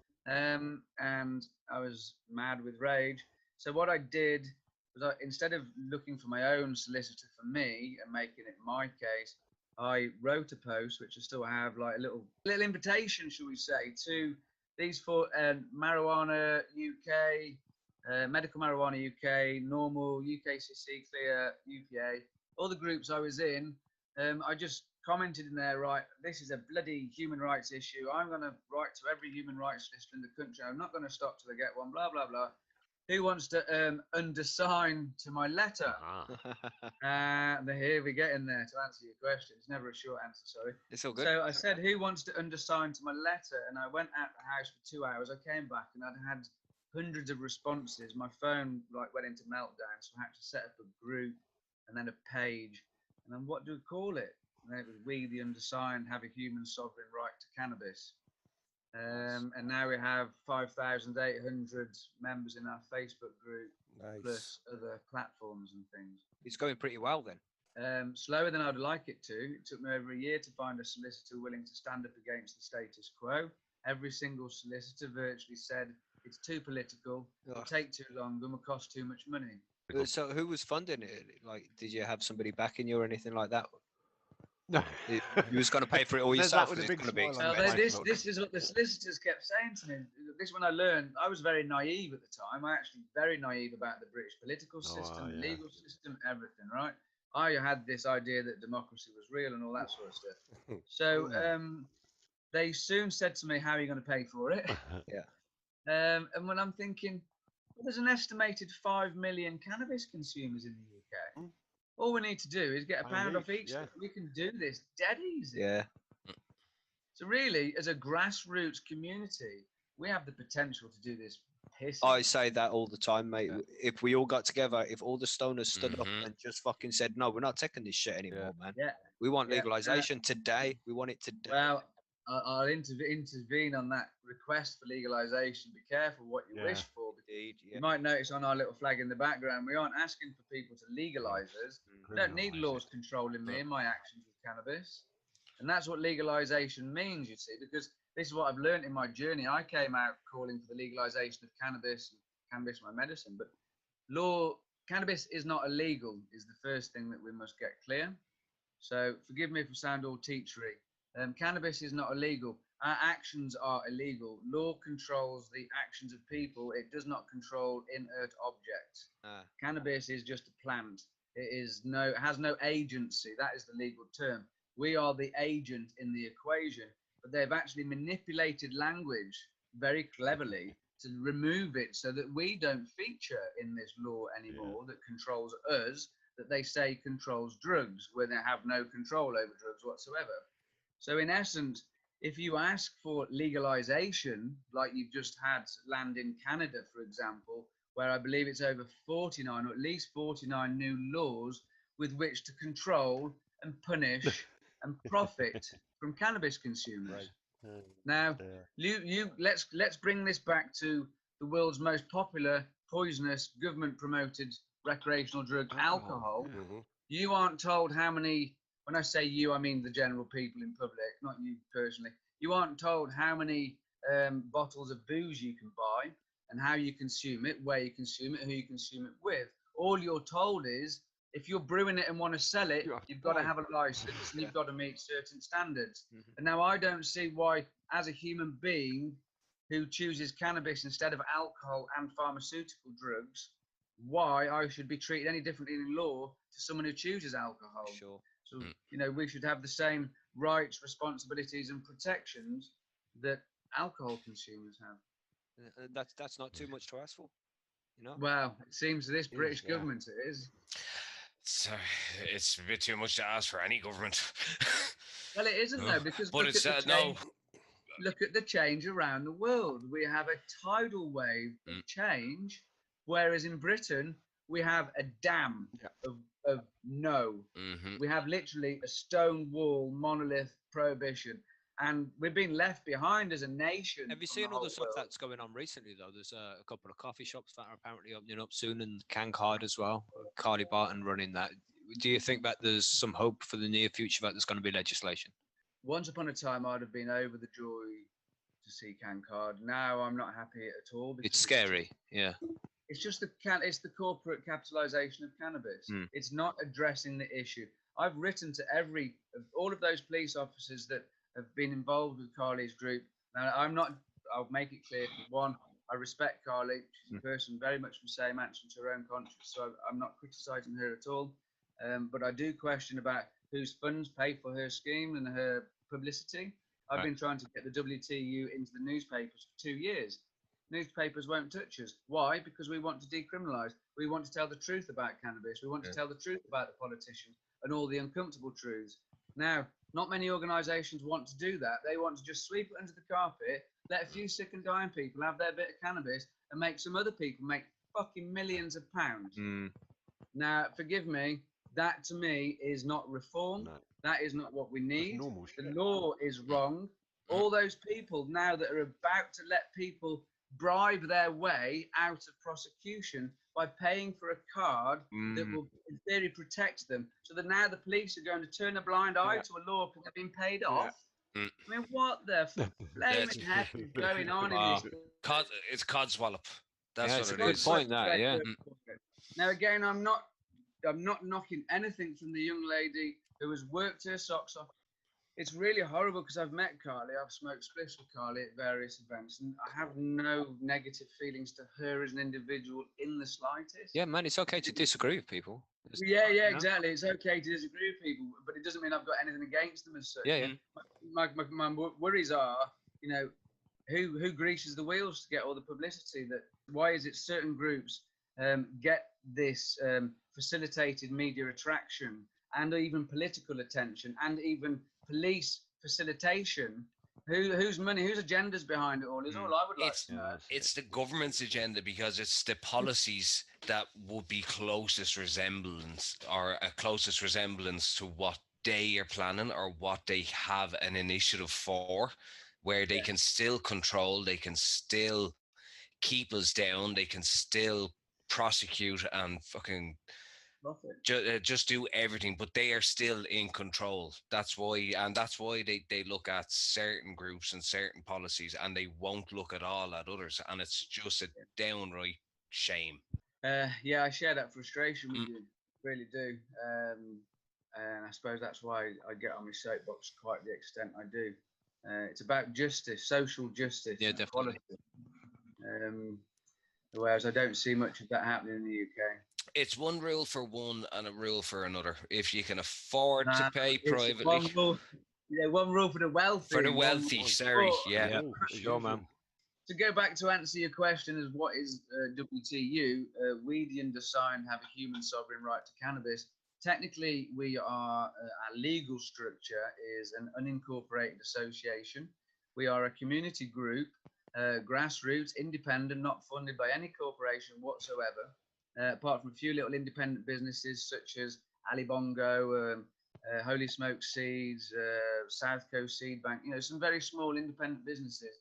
And we are basically, well, you've got me on a good day, fellas.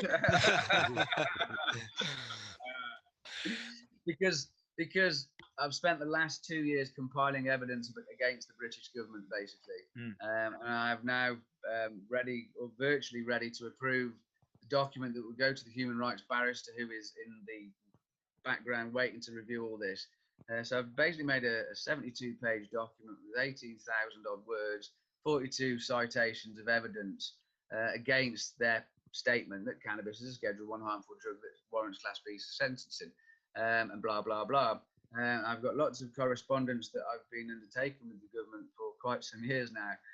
In addition to that, Professor Mike Barnes, he's given us his expert witness statement. I say given because it was pro bono, he didn't charge us. He actually recognises the benefit of this cause, not just for medical cannabis, but for the end of this cannabis prohibition completely. So he was very helpful in there. We also ran a survey in our community. 689 people responded, so we have the evidence that we've extrapolated from that, which has blown the solicitor away. The solicitor, Robert Jappy of INT, he now works pro bono for the WTU, so he's assimilating all this information that I've put together.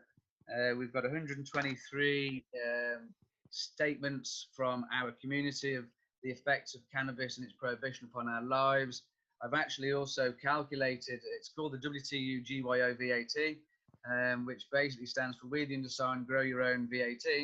And I've basically itemized my entire grow and calculate how much VAT I contribute to the tax office in my startup, and my running costs of providing my own cannabis for myself. Now, I haven't actually, I'm tempted to build them, but anyway, we'll go on to that a different day. So anyway, would you believe, now I haven't got a monstrous setup or nothing. I'm only a very, very small area, 1.5 meter tent by 1 meter tent and a 60 centimeter veg tent, and very, very small. So it's an organic setup, 9 plants, petrol cycle. And yeah, I am on telly and I am talking about it live, and it is illegal, blah, blah, blah. The law is wrong.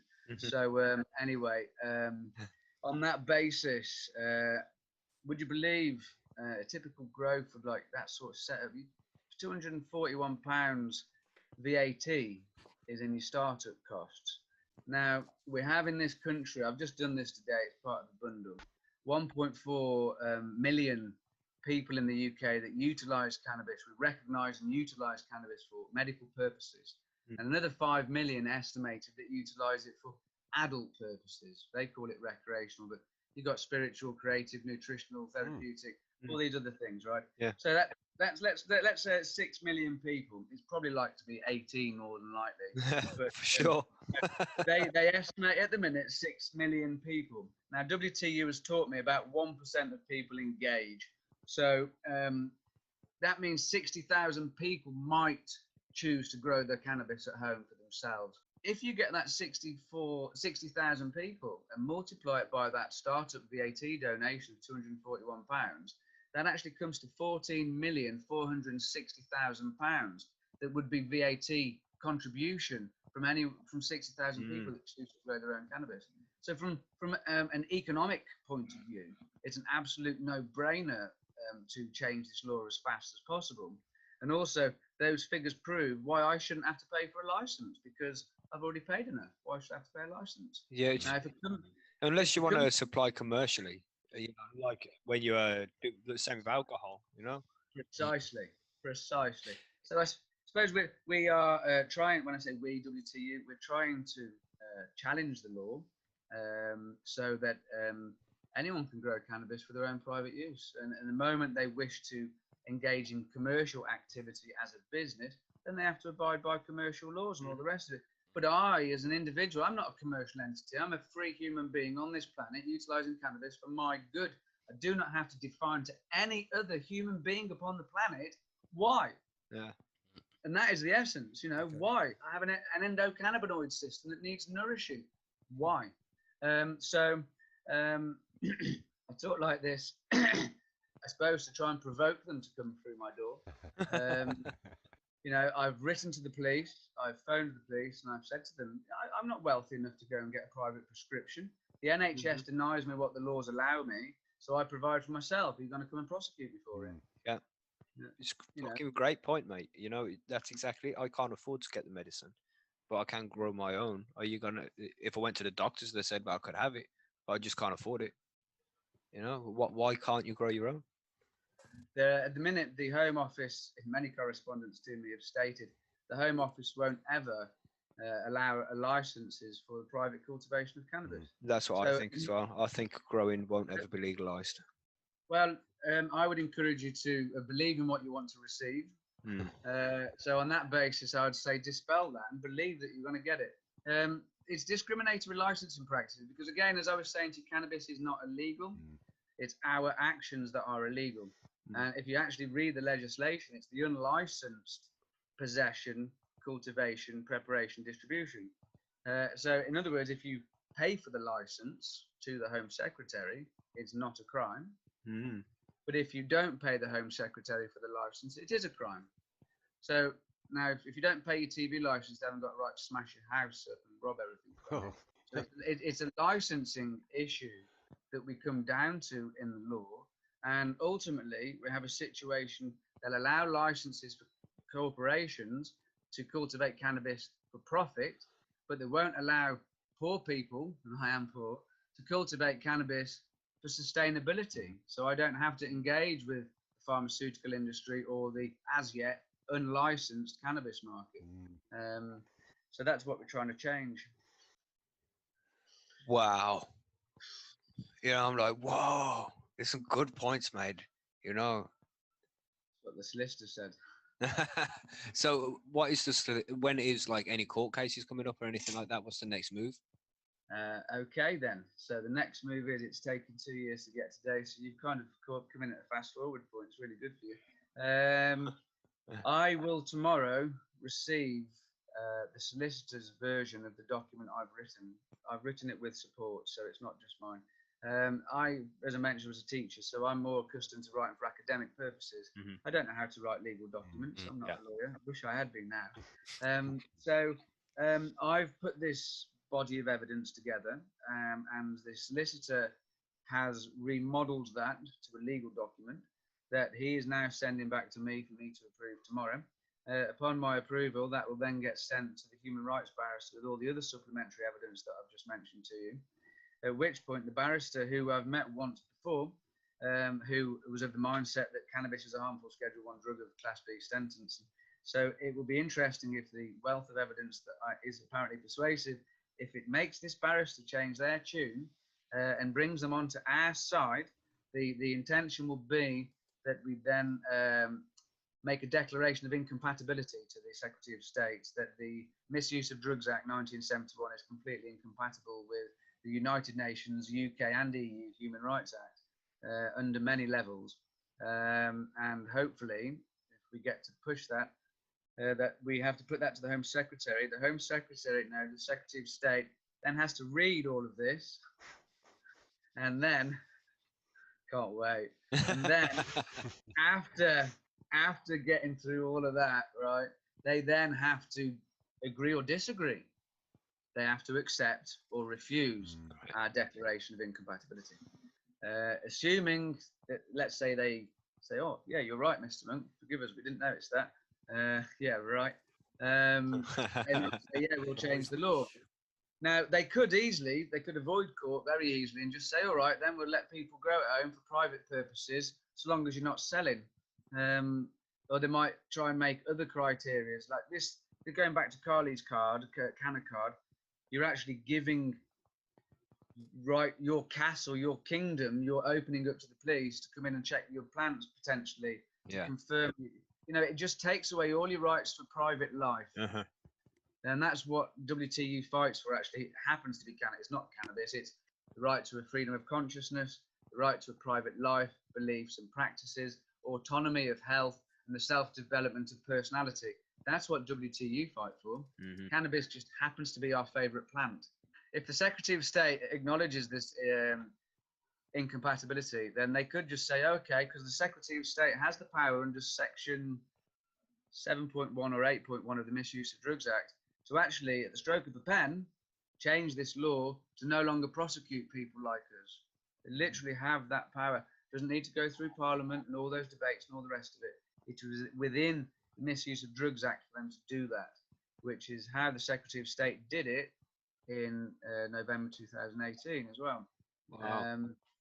So it's about trying to get the law actually applied correctly, because it isn't applied correctly at the moment. It's actually abused at the moment, because we have these human rights, and the government only has the right to take them away from us when we're harming somebody else. Yeah.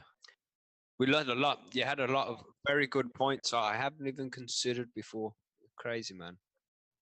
Yeah.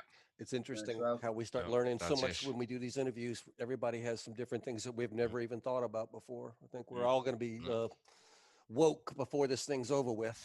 Well, only word it applies I can get right now, you know. But no, it really has been a pleasure. Phil, Yeah, man.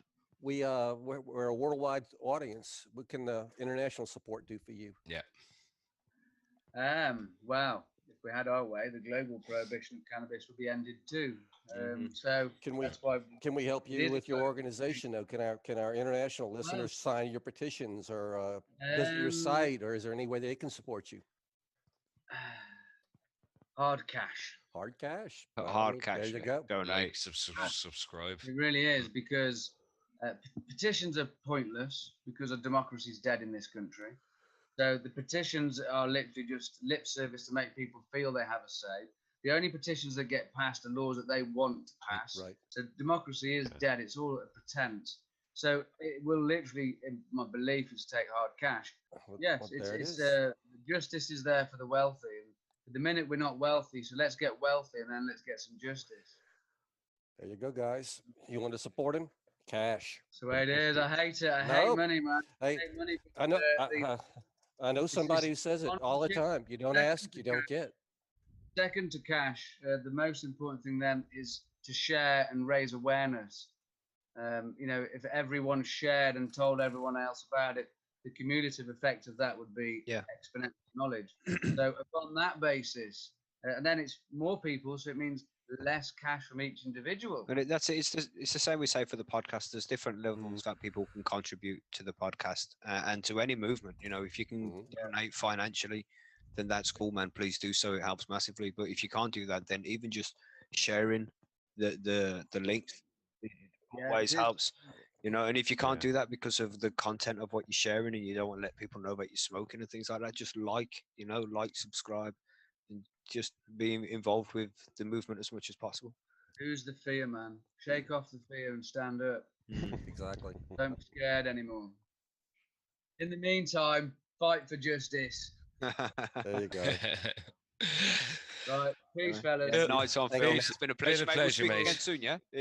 We'll catch up soon. Enjoyed it. If you're not in the Facebook group or the website, follow it. Then when you see the update from the barrister and the Secretary of State, we could always have some more follow-ups if you like. Absolutely. That's a good plan, man. Excellent. Awesome. Nice one, Phil. We'll be in touch, mate. You take care. Welcome, gents. Look after yourself. Yeah, you Take too. care. Stay safe, man. Night. Yeah.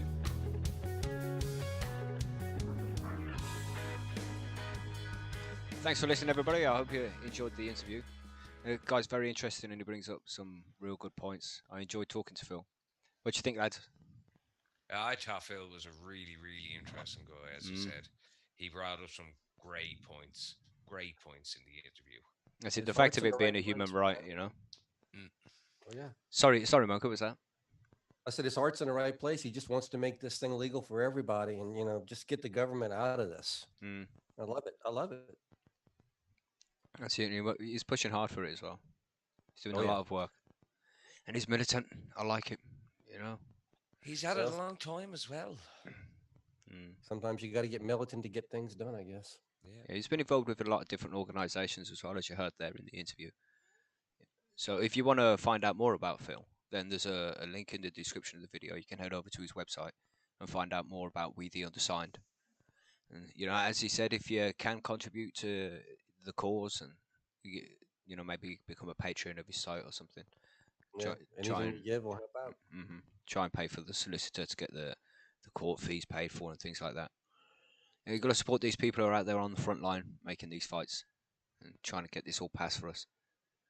And good guys, man.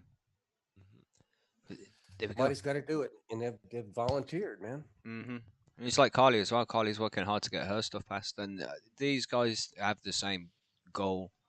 Have the same end goal in mind. It's just got different ideas about how to get there, which is all good. Different paths. It's all good to have differences of opinion with people, and it's good to discuss these things. And if So- one way doesn't work, maybe the other one will. So Mhm. eventually, hopefully, the UK is going to be. I think it's Legal. coming, man. It's coming soon. Oh, yeah, that'd be sweet. So, Then we're gonna have, if that happens, man, we're gonna have to do a legal party at Percy's. ooh, be crazy, man. I That don't would know. You're still got to stay hidden. You still got to follow that rule number 1 if you're growing, even if it's legal. Oh yeah, oh yeah. Always, We'll see. Something to look forward to. Indeed. All right, thanks for joining us, Phil. And if you guys, if you want to check out his website, it is in the description link. The link is in the description. I'm super high now, mumbling up my words and shit. So we'll move on to what the fuck was that, and I'll roll another spliff. Balance out this high, right? All right, here we go. What the fuck was that?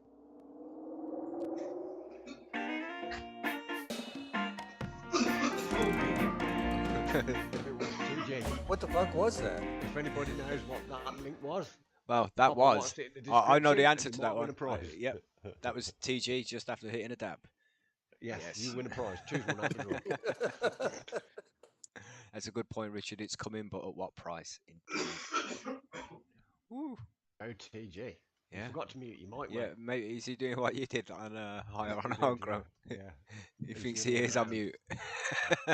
I've done it tonight as well. I've said something and I thought, why's nobody fucking listening to me? And I Yeah. thought, oh shit, I'm on mute again. I just coughed for ages and forgot to turn it off. Oh yeah. Was that no? But we was in the interview then, so nobody heard that. Yeah, That's all yeah, good. yeah. All right. Anyway, what the fuck was that? Zian, take it away, man. It's all yours. Have you played it yet? No, you have to describe what's going on and shit like that. Oh, hello. I have to describe what's going on. We Um, play a I'm just 5-second rolling this sound clip, clip, and guys. you have to guess what it is. What the fuck was that? Yeah, right. Last week's, it was kind of a totally weird one, and I thought nobody'd even come close, and nobody even did. It was a manual paper shredder. Back Okay. when electric paper shredders weren't invented, so it was a Okay. squeaky, windy So- handle with a. Right. I'll Yeah. play that sound. Here we go. Play that sound. An old-timey paper shredder. They were good as well. Before the days of electricity. Yeah. TG's still dying in the background now. You alright, TG? He will be alright, everybody. Don't worry. He did this the other day, and we were concerned. But that's just his iron lungs working. Sweet mother of God. So yeah, a manual paper shredder. Interesting. Nobody got that then, so yeah, no? Nobody got that. No. wow. Somebody said paper shredder to last week's one, and I thought, oh god, is that this week's? And I had to look at the date to make sure. It was last week's. Not again. No Okay. way. Right then. So here's the new one. Here's this week's. Here's the new one. This one's a doozy. Doozy, I love it. Yeah. There we go. It's only 3 seconds long. I'll just play it again. Is it? I thought it was 4 actually. There we go. And I made a bit of a cock up as well because when I sent it to you earlier on the forum, I put it up in the open chat. So a few people in open chat have already heard it. Oh, that's all right if they've heard it. It didn't have the label on what it is and all that shit. Yeah, So. it's a hard one. Anyway, there is but some prizes for this one. You can go and check it out. You know, I've There will managed to be. update the prize pool. So there's Yes. a 3 Bruce banner. There's one from Humboldt Buddha's Gift, it's called, and some other random little bits and pieces, stickers Yeah. and things like that. So go and check out the what the fuck was that answers question thing on the thread in the forum. Yeah. And you'll find it. And don't be guessing in the chat. Go to the forum, guess in the thread if you want to win shit. Yes, guess in the thread. Let us know what the fuck that sound was. I think I've got an idea, but then it's too obvious. It'll be too easy. It might be too obvious, but I think it's hard, this one. Okay. Okay, Is Well, you it said that shaving before. cream? No, because shaving It's not cream shaving goes. cream, no. You know, It isn't. It that isn't, does no. it like expands Well, foamy. in Vero, I want the right answer. I want what's coming out of it. I want the turn. How detailed do you want the answers, Ian? Oh, No, you it's know not what shaving it's cream. like. You know what it's like. I see You're not we're shaving cream, Robert Lewis. Doesn't matter if you say it 4 times, it still won't be shaving cream. hey guys, we can start. I'm back. Oh, dear. Right, so there we go then. Right, so There we go, let us yeah. know in the thread over at the forum, and for now we'll move on to the Q&A. Here we go. And with prizes.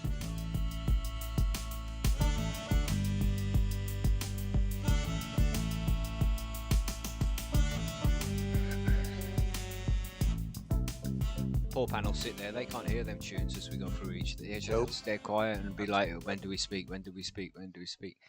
No. Mm-hmm. just take It's another when hit after, away. just don't after know the shit. master Skill, man. Mikey speaks. You'll go to timings down and shit now. I think all the cues are on target and all that. Yeah.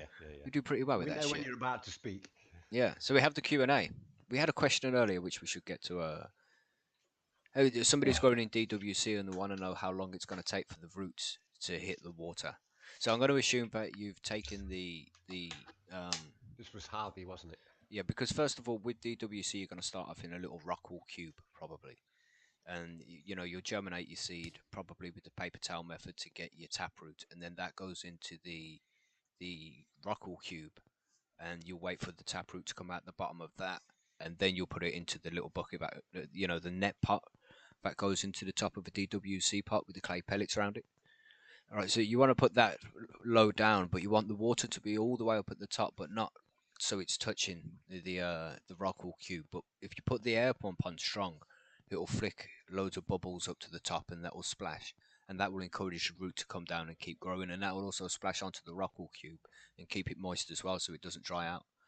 But once that starts happening, all the splashing would encourage the root to come down, and it only takes a day or two for the root to come from that netted pot into the water. And once it hits that, it's off, man. Ridiculous amount of roots grow in DWC. It's crazy. You know, was that good? Anybody else want to add to that? I don't know DWC, so I can't really comment. Well, DWC, in case anybody doesn't know, that's a deep I know water what it is. culture. Yeah, just for the listeners, Right. innit? It's, that's when you grow cannabis in a big bucket of water with an air stone in it to bubble up all to keep oxygen in the water and keep all the nutrients moving and things. Get lots of oxygen to the roots that way. Oh, yep, need more CalMag, Salman. Oh, always need more CalMag. Emo Cal Mag. I have CalMag in my coffee in the morning. Mm-hmm. Really. Good shit, man. Oh, plants need that electrolytes. Why is one of my Plants great. seedling That's right. leaves always Ronald's got turning yellow when it electrolytes. sprouts? First time growth. Yeah. I wouldn't say that it's anything to do with CalMag. Leaves. When because we've got a question in the chat here. Sorry, why is one of my seedling leaves always turning yellow when it sprouts? First time growing here and doing it in cocoa with Vitalite nutrients. Wonder if I should just go to soil with some 12 unit packs. Now cocoa's good. Chill, Phil. You want to come and sign up to Percy's, man, and we can talk you through that easy. We've got a lot of cocoa growers, and it's just simple things that you need to understand to make sure that the cocoa grow goes well. Make sure that the cocoa's always kept wet for a start. Don't go overboard with the nutrients. You want to keep a low EC really, below 1.0, especially for seedlings. It's probably turning yellow because you might be using too much nutrients, or maybe you're not using any at all in the cocoa. You know, we need to know more about the grow really to know what's wrong with the plants and how to fix it. But with cocoa, everything's pretty easy to fix, so it's never going to be a problem. But we can talk you through everything over at Percy's Grow Room. Just sign up over there, introduce yourself, and we'll get you started, man. All good. Start up a diary, and Percy's will help you grow it. We'll finish it, help you finish it, man. Even We if do. we smoke it. We do it every day. Richard Yeah, is GB, yeah. asking how can you fix the pH drift for long periods when away from the grow? Are you grown in soil, cocoa, hydro? Well, What are you grown? he's probably talking to either DWC or res, one of the two, but probably talking about a res drift, right, Richard? Yeah, while Richard answered that, we'll move on to a question we had from the forum here. Hi, Mackie. Question for today's EP, reharvesting and curing. Could we get some info outdoor odor control in this stage, as it may be a risky time for Outdoor? activity, outdoor tents, odor carbon filter, control. so odor control when people are growing outdoors. Is there any advice we have for something like that? Which is an important factor. Oh, my bad. He's played the tune. I didn't want it to play the fucking tune. Sorry about that, everybody. We get to jam again. Let me just stop that. Yeah, so we haven't just started. Where were we? Now I've been thrown off. Fucking hell. But yeah, Order control outside. Outdoor odor control. Yeah, so if you're growing plant indoors, another obviously, nice- sorry, GB, let me just explain. If you're growing Yeah. indoors, obviously you've got your extraction and your carbon filter, and that's going to help control the smell. But if you're only growing outdoors, you haven't got that kind of equipment. You haven't got the extraction and carbon filter. You might just have been growing a plant outdoors. So then it's going to be a problem keeping the smell down. Has anybody got an idea on how to keep that shit covered?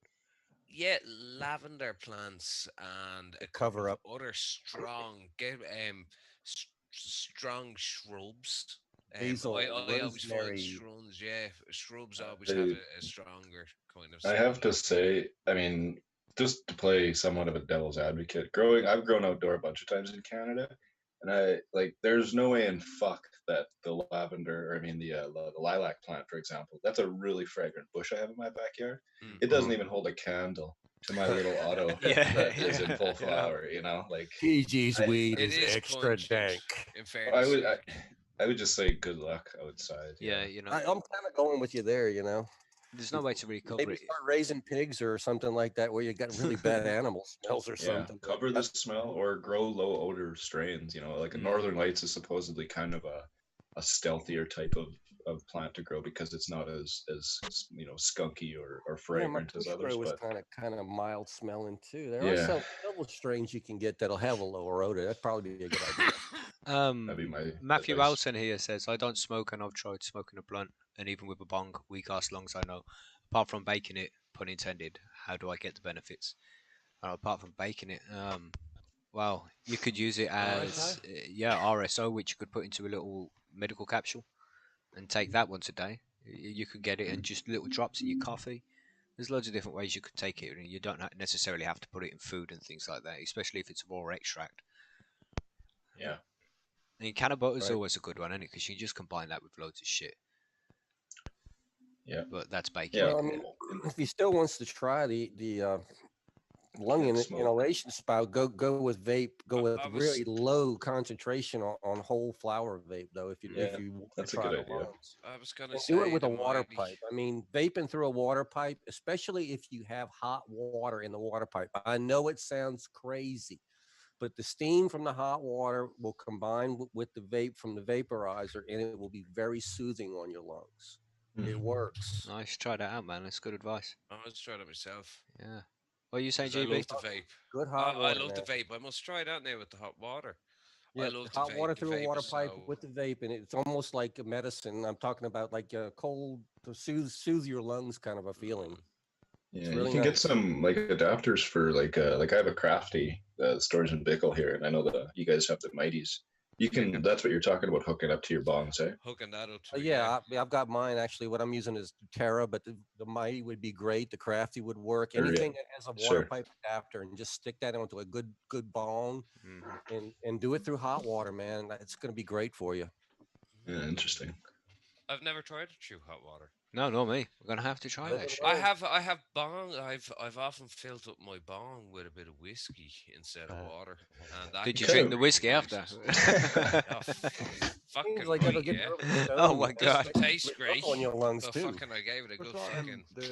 It'd be What's it back in the day when you stick your head over the bowl of flipping steaming hot whatever with a towel over your head when you Yeah, have a well, zesty that's- coffee. Yeah, or a steam room, right? It makes Yeah. sense. God damn. Yeah.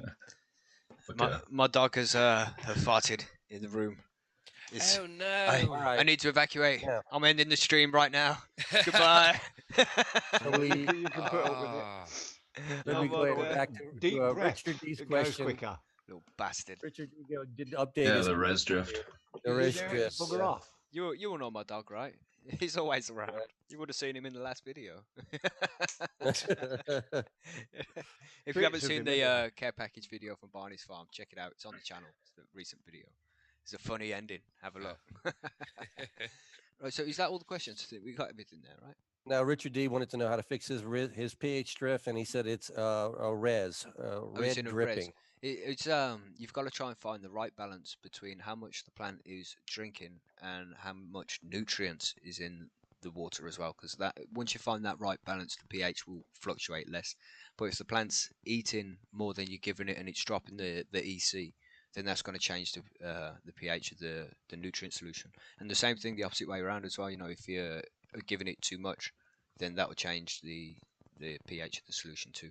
So once you find the right balance where the EC just stays stable for a few days, then it should be all right. You shouldn't fluctuate on the pH too much. But remember, you can fluctuate between 5.8 and 6.2, and it's good to let it swing a little bit as well, so it can get nutrients from the whole range. So don't be too strict with it. Just make sure it doesn't drop like below 5.6 or 6.4. Once you go in them sort of levels, then the plants are going to start having major problems. But if you can keep between the 5.8 and 6.2, they'll be happy. Just try and find the right balance of food. So less food, probably. That's always a good way to go. Less food. Right. Anybody else? Anybody else? Nope, I think that's it. Yeah, sure. Sweet. Right, so let's move on. To the next section. You know I love this section. Could you give me music? Man, I'm clicking all the wrong things today. What song did you play that time? Oh no, I pressed True or Spoof, but I clicked the True or Spoof screen, not the True or Spoof intro screen. So we didn't get the Oh. intro, just went straight to True or Spoof, and we gotta hear the True or Spoof thing Oh, now beforehand. to back that video you know. up then and take a look at the question. But you know, I will edit this, and it will seem as if nothing happened. You know, this is we're recording our live show pretty much. You know, things will happen that are fucked up, like the dog wagging his tail in the background and things like that. Yeah. That's just the way it is. But it can be tidied up, and we like to tidy it up for the proper show on a Tuesday. Don't forget you can go and download all the previous shows as well over on whatever network you like to use, iTunes, Spotify, things like that. Just search for High and Homegrown and you'll find us. So anyway, let's move on with this Truth or Spoof, man. I'm going to see if I catch you out today. Here we go. Number 1. Did it move? No, because I clicked the wrong thing again. I don't know what the fuck. Excuse me, lads. Wait, what? What's happening now? Oh, no, I just didn't click the right thing again. It's like all of a sudden I can't do nothing. I'm super stoned. It must be. I'm just rolling another cannabis cigarette as we speak. All right, here we go. Triple Spoof number 1. It worked. Look, pow. It's very complex, everybody. Let me just remind you, it's very complex, all this complicated stuff. For every, here we go, and I did notice the typo earlier, but I thought, fuck it, I'm not changing it. For every 1 pound of cannabis grown indoors, there are approximately 4,600 pounds of carbon dioxide released into the atmosphere. That's true for spoof number 1. Is that true or false? Number 2, click the correct one. Pow! Progression. Cannabis was supposedly discovered by Chinese Emperor Shen Nung, who used cannabis as medicine as early as 2727 BCE. And then, truth or spoof number 3. There is no law that governs the cannabis plant in North Korea. It is not regulated, and there is no law against it. That's number 3. True or false? Alright, so let me just make sure I click on the right one here. No, pow! Yes, so there we go. What do we have? I'm just being extra cautious right now. TG, you don't usually go first, man. You want to take it first? Yep. Do I think number 3 is true, and I think number 2. What was number 2? I'll put it back on for you. It was just the gist. I know the first one was the Two, weight one. cannabis was supposedly discovered by Oh, Chinese the Emperor Chinese Shen one. Nung. Chinese Yeah, discovery. yeah. I'm gonna go with that one's true, and I'm gonna go with number one being false because I vaguely recall hearing the other ones, but I have no actual idea if I have. But I'm pretty sure I haven't heard about the first one, so I'm just gonna go with my shitty gut. Shitty bang bang. Yeah. Okay. So yeah, number three, or what did I say? Number one is the false. Yeah. Number one for TG. GB, you want to go next? Yeah. I can't. What was number one again? The weight, 1 pound equals. What was 46 number one again? pounds Sorry, of I'll put it on for you. Here we go. Triple scoop Yeah. number one. the carbon cannabis. For every pound of cannabis grown indoors, there are approximately 4,600 pounds of carbon dioxide released into the atmosphere. True or false? I think the other. I'm nearly sure the Chinese one. I have read something about it, and I know it was around the 27s.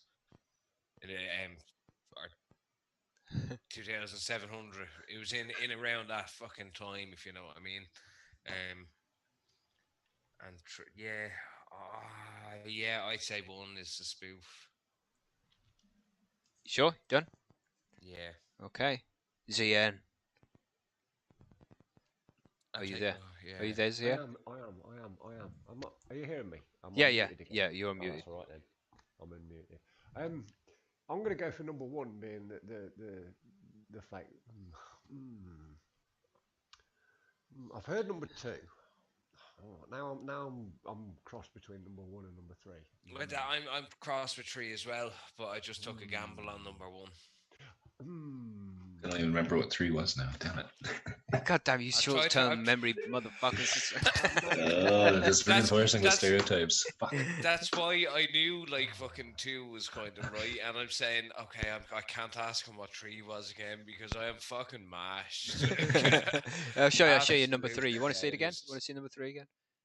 Yeah, go let's on, go for go 3 on. again. There is no law that governs the cannabis Oh, plant yeah. in North Korea. It is not regulated, and there is no law against it. I'm going to go with that one being the bullshit as it goes. Ooh, number 3, yeah. Okay, you sure? You done? Yeah. And yeah. Monkey, stand to you, man. I'm sitting here doing math. You know how that's how I'm attack this. I'm trying to do that, yeah. Of course, you know that's what I've got to do. I don't know. The last one is just stupid enough to be true. It is, yeah. I know, so I'm just gonna let that just go with that. Just let it be. That's the way it is. I have no idea what the history book says who discovered cannabis or when it was. So I'm not even gonna argue with the first one. But I'm gonna do the math on the first one. If you're releasing 4,600 pounds of CO2, that means you've got a whole lot more weight and fuel going in, and just the hydrocarbon is going to be partially carbon, partially hydrogen. You're going to combine that, split it, blah, blah, blah, blah, blah. So how many tons of fuel does it take to grow 1 pound of weed? I think that number is wrong. I'm going to pick one as Yeah, being I was the thinking spoof. that. I don't know. That's the Okay. way it looks in my head, at least. We done? Done. Number 1. Clean Is slate, wrong. motherfuckers. Yes. Yes. Number 2 is the false. Really? Yes. I didn't even fucking consider Yes, it. I got them, everybody. I got them. Did you see? 4,600 pounds. Wait a Yeah, so minute, let's do yeah. the number 2 first, right? So There was some kind of thing about cannabis not even being. We did this before. Something about it wasn't even in history before the time of Jesus or something. I seem to remember. Yeah. I'm Well, going to go back in episodes and prove this. there's shit a wrong. few- 27 is 27 years before fucking Jesus, isn't it? 'Cause I it's know, and they were BC. arguing before that. Well, you see, No, we didn't have a record. according I've got, according to the well, article, I'm there's pretty a few sure I've things got wrong an with this. Egyptian thing in my head that says Okay, go ahead and 4,000 explain it years. to us, Mackie. We can argue later, but this is all good fun, man. So he couldn't have been a Chinese emperor. Nobody knows whether Shen Nung really existed because it was so long ago. You know, we're talking like 5,000 years ago. And he wasn't the first emperor of China because the first emperor of China was only in like 200 BCE. So this is a I couple of was going years to say previous to that. 4,700 years ago. So That's you pretty spoofed fucking us on old. making up an emperor and making up a date. No, he isn't made up. This you might have seen this before because it is one of them cannabis myths that is out there, but it is debunked. Okay. So I have fucking read it. Yeah, you somewhere. would have read something similar. about it, but it was- Discovered. That's why I What- thought that would have been a good one because I seen that it was a myth and it explained why it's a myth and shit. I'm like, oh, this will catch him out. This will catch him If out. I told you that humans have been using cannabis far longer than we can believe, probably going back into He's the got the hundreds, conspiracy voice on. thousands of years. Come What if I told you that? Maybe even longer, mate. But you know, it was illegal back then, so they kept it hidden. Oh yeah, It fuckers. was a club. It was a big party. I say. So yeah, number one was found on some YouTube video which I watched. Interesting. You know, and apparently for every pound of cannabis that's produced indoors, 4,600 pounds of carbon dioxide is released into the atmosphere. It's crazy, man. That's a lot of fucking carbon dioxide. Is that Greenpeace came out with that one or what? Yeah, growing cannabis is Seems not pretty clean. high, but yeah, no. Especially that's one of the things I talk about here in Saskatchewan because most of our power comes from burning coal and natural gas still. So running my lights, not very green, even if I have the greenest of green lights, right? That's It's right. still Yeah. coming from a shit source. So that's something really important to keep in mind, Yeah, actually. apparently a grow tent takes like enough power to run 29 refrigerators. Yeah, I'll agree with that. I Crazy. bet, eh? Yeah. What do you that Depends on the grow tent. Now, wait a minute. You get some serious high Yeah, pressure just shit in on there. average. So then Yeah. number 3. Yeah, apparently it's all ganja's all good, but not all good. It's like still frowned upon because it's drugs and shit, but there's no actual law that prohibits it. Very interesting. Right. They don't need a law over there. They'll just kill you because, well, Yeah. today's Tuesday. That's it. How was that smell? They're crazy motherfuckers out there. Oh no. Yeah, no, I've heard that actually. So, but fucking number one. So there we go. Truth or spoof, motherfuckers. I got a clean slate. That's the second episode ever. Well done, Mackie. 2 out of 14 is not bad, Mikey. Yeah, it's not a bad ratio. I can't complain. No. I wasn't even getting it wrong to make you feel good this time too. Shit, what's that supposed to mean, man? I mean, I can sit there and argue the math with you if you really want to do this, but it's all just kidding. fun, so. Right, nice one, lads. Well done to Mackie. Well done.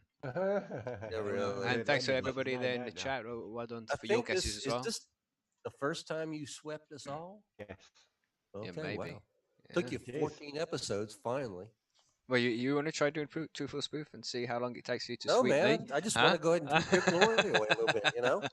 Dog you a little bit. Oh, I'm proud of my achievement. All right. Yeah. All right, I'm happy. Don't ruin Okay. my vibe, man. Stoner quotes. Here we go. Marcia Man, Buzz. like I had a thing to do, you know, when you talk, man, when a cat talks, I got a thing to say, man. I was gonna say it, but I forgot it, man. So I just light my cannabis cigarette right here.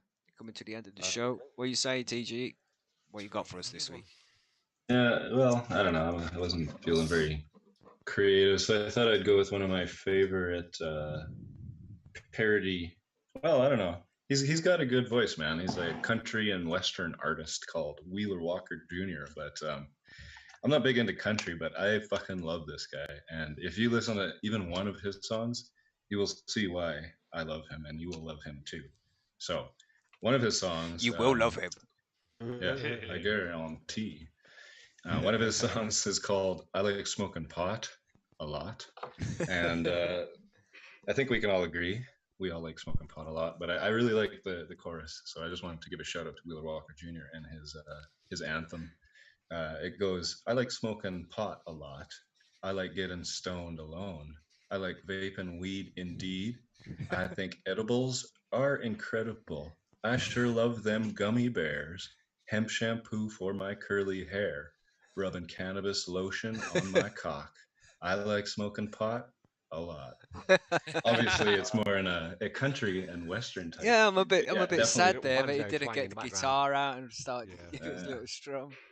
I haven't had enough dabs this week, man. So maybe a higher on homegrown someday. Maybe I'll higher on homegrown. Sing some We can ballads. do the dance in the video as well, you know. Yeah, definitely check him out if you've never heard of Wheeler Walker Jr. Wheeler Walker. I'm It's just gonna fucking type that hilarious. in here All now. his shit's fucking great. So, and it's very tongue in cheek. So I appreciate the irony and all Nice. that kind of good stuff. Yeah. Right, nice one, TG. Let's move on to this outro. Here's the outro, everybody. Thanks for joining us. You know how much we appreciate you all being here and taking part in the show with us. You know, we wanna don't forget to like and subscribe. I don't think I've said that the whole way through the show, man. You know, Yeah, like hit that that like video. button. Yeah, hit that By like all button. means, hit the like And button just in case now. anybody forgets. And just in case anybody forgets, Like hit that button like now. button. Thank you very much. Thank you very much for watching us and sticking with us for this couple of hours. It seems like the show goes on for about 2 hours and 20 minutes, right? It's not so bad. We seem to be on that target every week if we take things easy. It's nice. All right, Sweet. thanks for joining us, It is. Bud Tender, General Fresh, Invero, Greenbeard, Temple Grower. That's who I can see in the chat right now. But you know, we've got Twisted Yeah. Fishes probably out there somewhere. I saw Josh pop in. Cody was there. What was the other one? Man, Richard E, was up Rich. there. Richard, Wooly. Everybody shout out in the chat, man. Thanks for joining us. Matthew Elton. Matthew we got as well. Jockey was here. Cade. Yeah. Okay, dropped in as Blackouts. well. Yeah, man, good to see you all. It's a pleasure to be Nice to see spending the our Sunday regulars. evenings with you. You know, you have a good time smoking weed and just chatting some shit. I hope you enjoy it as much as we do. You know, it's a good Absolutely. show. I enjoy making this show. It's good fun. Oh yeah, it's a great bit of crack on a fucking Sunday night, isn't it, lads? Yeah, man. You just get to fucking Absolutely. sit around, get fucking absolutely stoned, and learn a little bit more about weed. Yeah. It's good Yeah. fun, and it's It great is. that you know the chat can join us as well because we could just go off and record these interviews quietly and not do it live. You know, the whole show we could do it like we do the interviews. But I do like coming out here and having the audience being involved in the show. It's good, man. It is Oh, fun. we, Cool. you know Absolutely. who we forgot? We forgot fucking our old friend Cody. Oh no, I He's- mentioned he's Cody. here, I he's mentioned not- Cody. Oh, did you? Yeah, Oh, he's sorry. he's on the trimming mission, so we don't want to disturb him too much. Yeah. You know, he's got to be there for a few more days. You Big don't wanna Pharma, distract Big me, it's a Pharma. They didn't huge mention Big job. Pharma. Yeah. Thanks for joining us, Big Huskies Pharma. or Harvey. Fucking everybody. Yeah, Thanks man. for If we stopping, forget man. you, I'm sorry. We didn't mean to. Yeah, so we do have another channel, and I'm just trying to get them last few likes to get us to 100. High on Homegrown. If you search for that on YouTube, you'll find the channel. If you're not subscribed to that yet, and you do like the show, then check out that channel and subscribe to that if you can, please. Just trying to push that over the 100 mark so I can make a URL and then get some flyers made and shit. Just a few more left. Pushing. Please subscribe to that channel and this one and all the other channels and Mr. Beast. Don't forget to subscribe to Mr. Beast Don't 6000. forget Mr. Beast. You know what I mean? Mr. Beast is bad, man. Check out Mr. Beast. Mr. Beast give £10,000 $10,000 to a homeless person. Super cool. Check it out. That's the kind of videos he does. Anyway, we're going off on a tangent, and that's the wrong show for that. So here we go. Let's have this outro music here. And thank everybody again for joining us. Don't forget you can download this episode on Tuesday over on iTunes, Spotify, Deezer, Stitcher, Podbean, all the major podcast networks. And you'll be able to find links to it as well on PercyScrubroom.com. If you pop over there, you'll find the links. It's usually done before 8 o'clock on the evening. It's ready to go. So Might be late. Might be a bit later though, because if Mackie don't beat the high score on the surfing game, yeah. That is true. yeah, they don't understand that because we spoke about that on mute. So it's like, what are they talking about? Glad to beat you. That's true. Oh, Yeah. now they know. Where we've been, we just Now hide it's and a talk all the time. mystery.